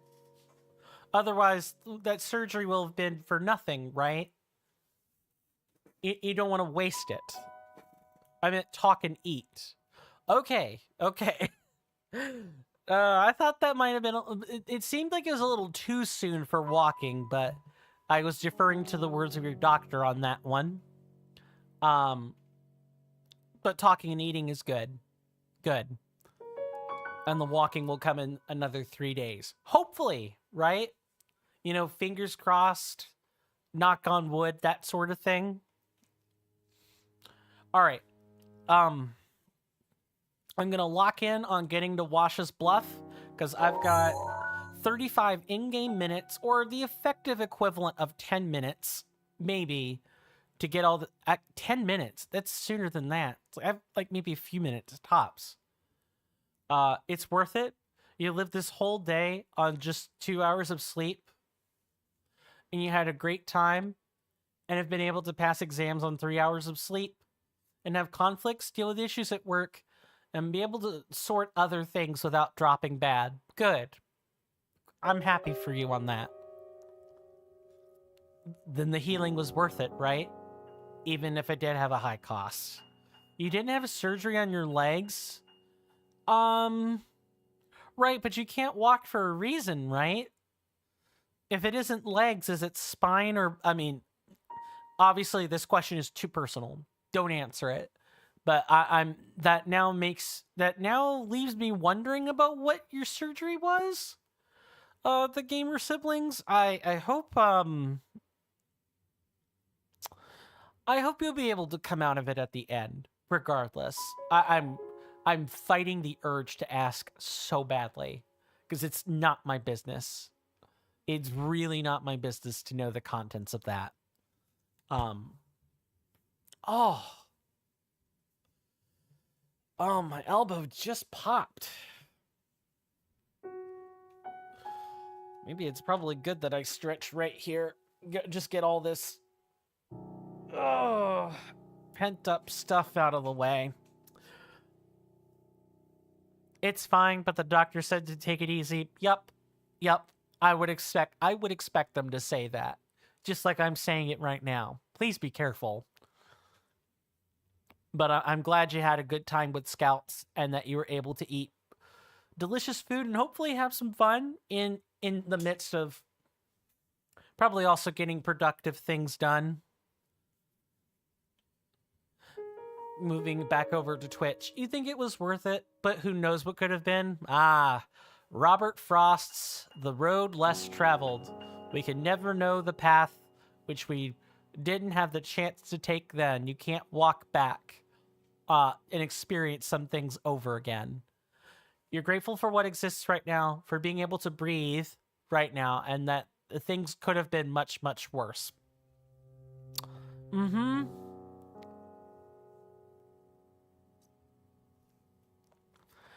Absolutely.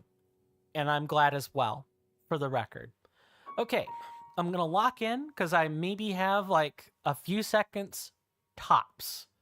So what I'm going to do here... Good night. Thank you so much for your company tonight, Raspy. Really appreciate it. Get some good sleep. You've earned it. You need it.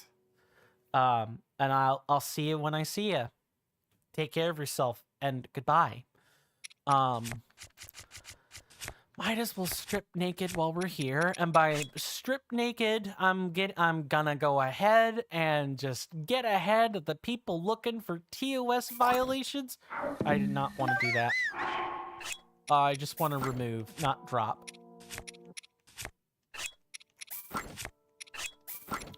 I am talking about armor.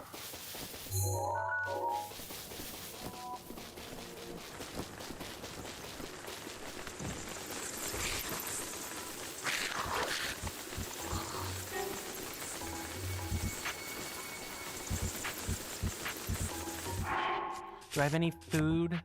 I do have some.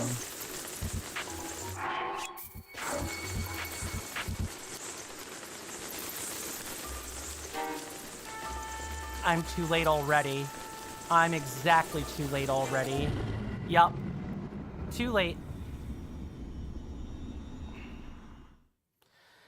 Damn it.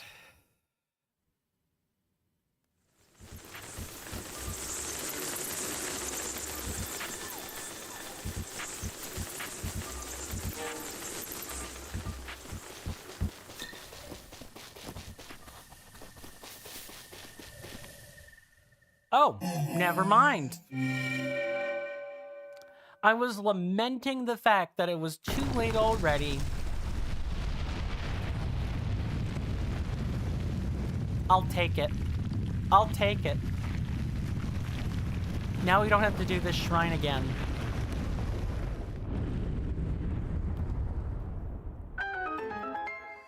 And you know what? I can't think of a better way.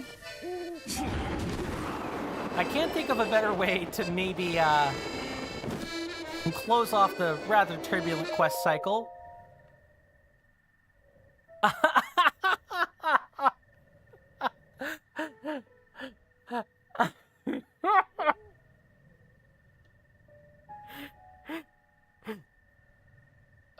Hold on. Where's my soundboard? It's just asinine. And, what other one? This one. Goodness gracious, the way it glistens. Okay. Okay. Cass. Man, you cracked me up real good on that one. So, nothing between you and the night air meant naked. Oh. Boldly standing naked on the pedestal. That's definitely reminiscent of the hero of legend. Why would the hero be renowned for standing on naked pedestals? Take care, and may the light illuminate your path. Oh. Okay. Well, I'm glad that's over. We only lost about, half a day's worth of prep in a single sitting. At least it's over now.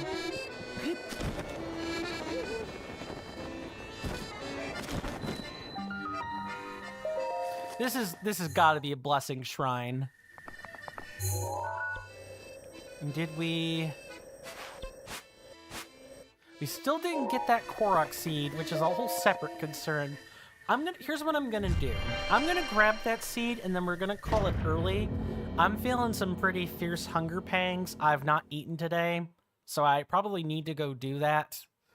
I did eat a little roast and stuff during one of the commercial breaks, but oh, you don't even have the decency of giving me a blessing shrine game. All right, I guess we're in this for a little while longer. Oh, and it's not even just any kind of test of strength. It's a modest test of strength. Sure. I guess I'm pulling out all the stops then. And we probably want a shield too, right? Saving, because I don't want to do that again.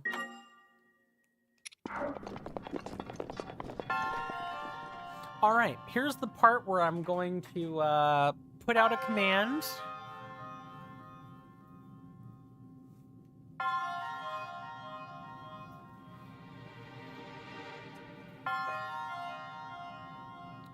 So this isn't a field boss or anything, but I do like to focus up during the Guardian segments, so I don't screw things up wildly. So I'll acknowledge hays or highs, or if you've got like a really important thing you're trying to say, I'll kind of like lock in and pay attention, but otherwise, I want to focus on the boss so we can get it done and out of the way. The time in the game where it's definitely going to be the truest is going to be the Divine Beast, like, light cannons.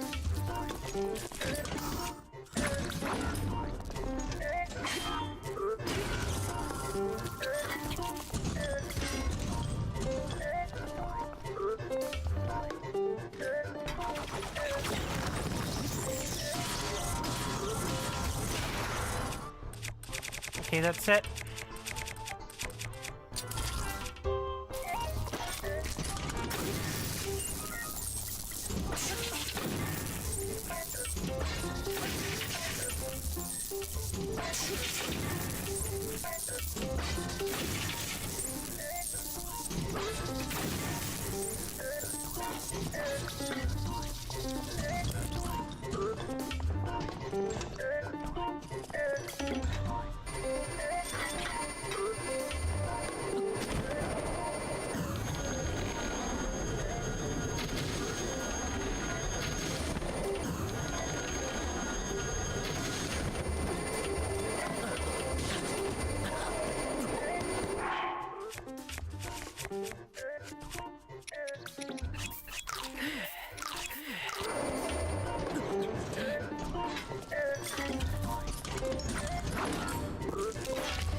I did not... of course I would move incorrectly.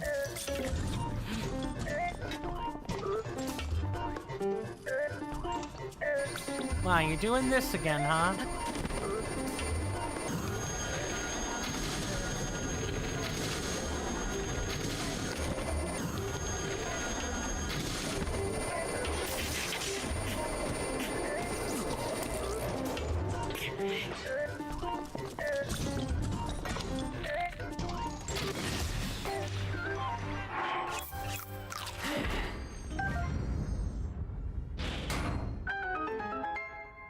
That wasn't so hard. This Guardian sword has enhanced power over the standard model. Its cutting capabilities are improved, and its durability has seen a slight uptick. Good.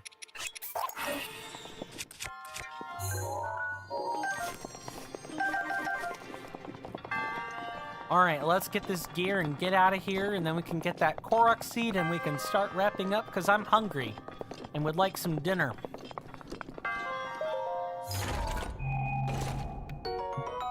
Ooh, nice frostblade. A magical sword forged in the frigid mountains of the Hebrew region. When the blade glows blue, the enemy struck by it will become frozen. But our inventory is full.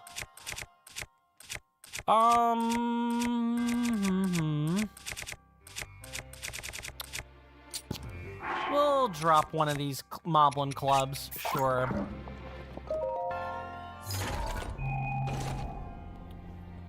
Because weapons like this are good to have.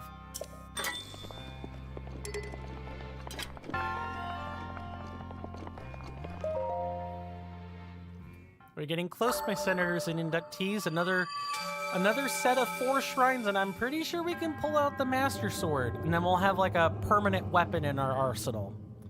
I'll have the game tell us more about that later, but it is worth knowing that the Master Sword does permanently take up one of your slots, if anything. Just like you would expect it to in other games where you could use multiple weapons. And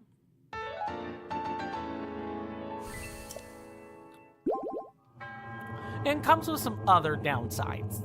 Not just that the Master Sword, you know, it has got some impressive upsides, but there are a lot of downsides to it as well. Things that, again, I'll talk about more when we actually pull the Master Sword from its pedestal, but not before then. You guys will have to settle for what I've said about it so far. Okay. Delete stamp. We don't need it. And now we can... I'm gonna go check this shrine again for the apples. And then we'll go back across the bridge and get that remaining Koroks seed that I apparently forgot about a number of episodes ago. For maybe 5 episodes ago? Because I know the last couple were in the Lost Woods.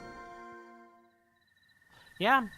I literally feel like our time spent in this like central Hyrule area was almost 5 episodes ago already.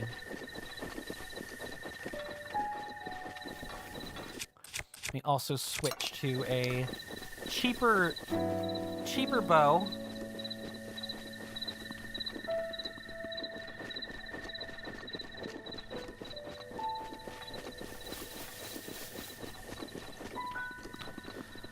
Please tell me, for the love of God, that these apple trees are back.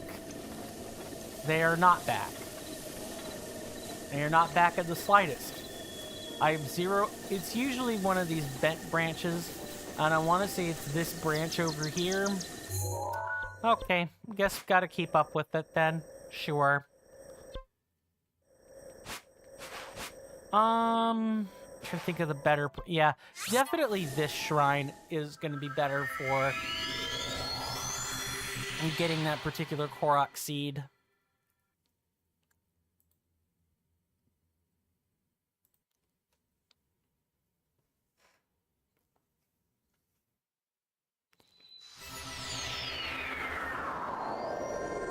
I hope everyone's enjoyed the gameplay today, because the commentary is definitely not for everyone. I am not always a we don't always talk about just gameplay stuff here. We do sometimes cross into the realm of serious topics, like personal trauma and death and things relating to how we deal with death. Things that are not necessarily appropriate for audiences of all ages. It should be noted that if you're not 18 on Twitch or YouTube, you should have an accompanying parent right now. I'm not gonna ban anyone if they're not 18, but don't say that information. Don't tell people your age. Don't do that. Because then I will have to enact terms of service and I will have to ban you. You want to enjoy the content? Cool. But then, you know, be smart about it. Be smart about it. Plus, your age really isn't the world's business in the first place. At least that's the way I would frame it or think about it. If I were a prospective teenager, I would definitely keep my age to myself. It's also a different time. This isn't the world of 10 or 20 years ago where, you know, people didn't really understand how to talk in internet forums or in content mediums. People are a lot more adept at that type of stuff now. I can't believe it was this simple.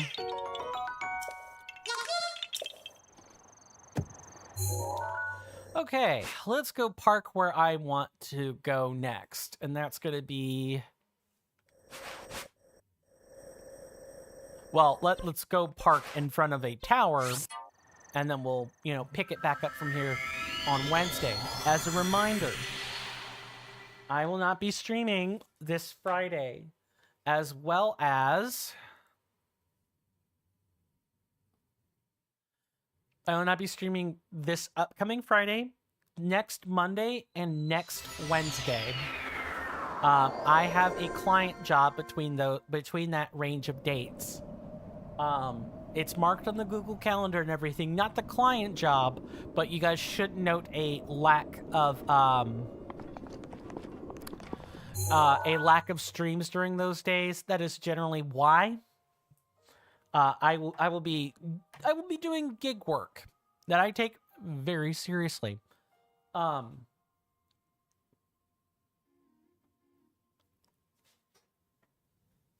to think if there's anything else.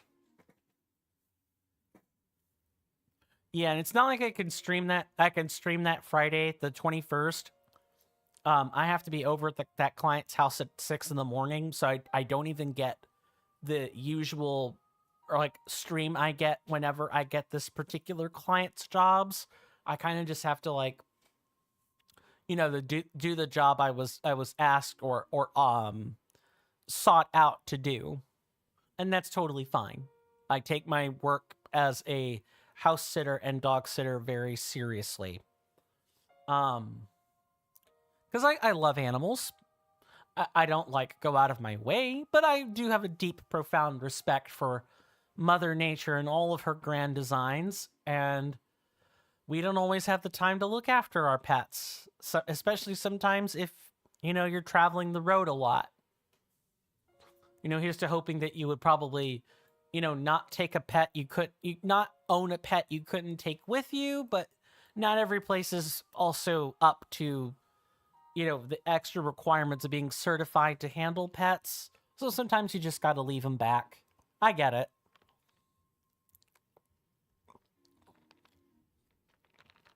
Whole point was just to say, not going to be streaming on the 21st. The definitely not the 22nd, 23rd. Well, let me just make sure, because the 22nd would definitely still be in that range. Definitely not the 21st, 23rd, 24th, 25th, and 24th and 26th, because I'd normally take Tuesdays off anyway. So, it's on the Google Calendar. If you guys want to see that stuff, check out the Google Calendar. It's in my Discord, which is in the link tree, in both the About Me section and in the description on YouTube, respectively. It is also, I believe that the Discord is just directly available on Twitch as well, so please feel free to click on all the panels. Not the text. There is text, but all the panels should also be just clickable directly. I have a link associated with those. Just click on them, and the one labeled Discord should take you right to my Discord. We hope you enjoy your stay while you're there as well. We'll be back on Wednesday. More of the same. I didn't get through what I wanted to get through today, but that's what happens when you start late and you go slow. So I'm going to try to pick up the pace next time and be more on time this time. Thank you guys so much for hanging out with me. Oh, I've got whispers that I didn't look at.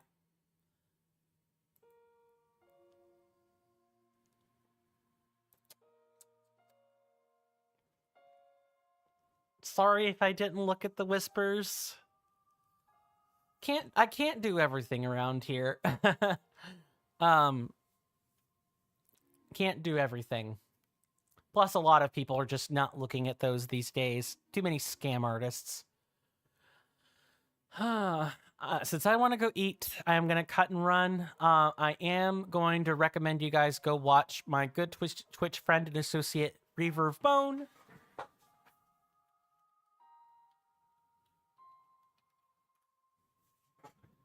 He is playing God of War Ragnarok. If you guys like action games like that one, God of Ragnarok is pretty good from what I've heard. And from what I've played of the, the previous installment in God of War, that one, I also enjoyed my time with it. So if that one's good, I know Ragnarok is going to be even better. Other chap I can recommend you to, his name is D. Thomas, or D. Tama 5. He's playing Enshrouded.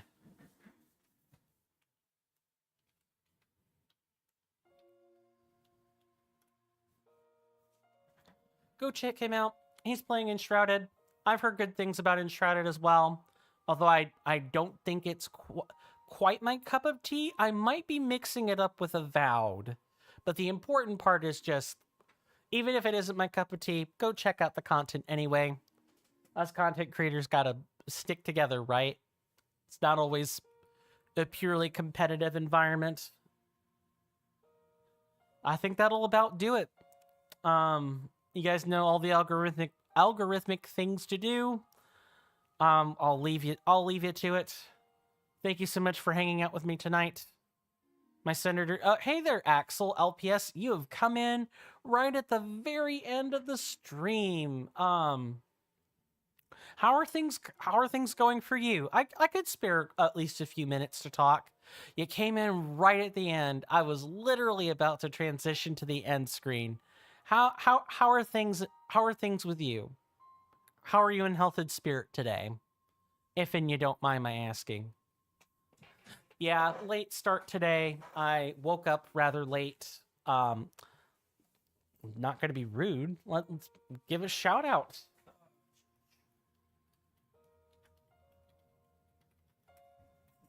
You're good? Good to hear. How have your streams been going? How's Breath of the Wild and all that?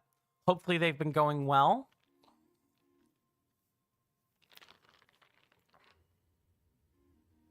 Okay, that's not helping. I might need to also add a warm bath to my docket of things to do after the stream is over. Found a new apartment. Can't wait to move. Awesome. Haven't streamed lately as you've been traveling the last few days. Gotcha. But I'm glad you got the apartment for what it's worth. I know you've been talking about that quite a great deal the last few times you've been coming over to the stream for at least a few minutes each time. Super appreciative of that. I'm happy for you. It's hard for me to talk and like contain my emotion at the same time. I I take it you're in the process of getting all that paperwork finalized and everything? You found an apartment that was way bigger and way cheaper than you thought. That's even better. Well, I got a better one. There you go. Soundboard tech. It's nice to have it. You got yeah. I'll say. Usually you're getting like French fry container sized houses for a lot of money, or like French fry container sized apartments. If you get the comparison I'm making, pay a lot of money to not get much space. It's like super common among the subreddits I'm part of. People talk about being in tiny apartments a lot and not being allowed to do much with their tiny apartment either. I know I'm familiar with one guy who takes a lot of plant pictures, and he often talks about how tiny his apartment is. 40 square meters for 480, rent all included, and even an internet and city center. Even the internet and a city center. That's amazing.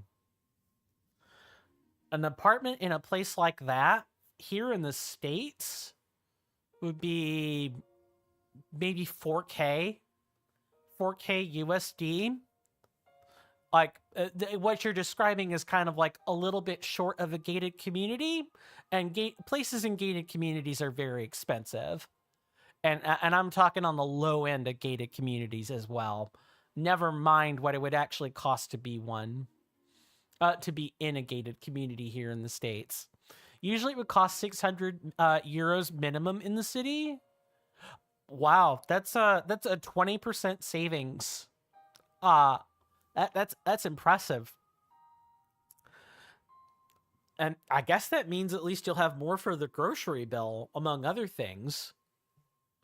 Well, I'm really happy for you. I wish I could like emote without waking people up. I would get a bit more expressive, but the owners are Vietnamese and super kind. Awesome. I look forward to many more stories about your apartment, Axel. I hope everything works out to be as true as you're saying it. Not even just the stuff about price, but the things that come after it. Because you'll show me on the Discord. Sounds good. Feel free to either do it in DM or you could post it on the server in the picture gallery, whichever fits your fancy. I am gonna go ahead and wrap up stream then.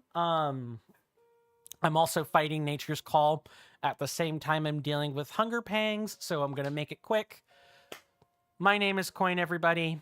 This has been another lovely, if slow, The Legend of Zelda Breath of the Wild, stream. You guys are welcome here in my hallowed halls anytime. Stay safe, take care of yourselves out there, and with that, goodbye.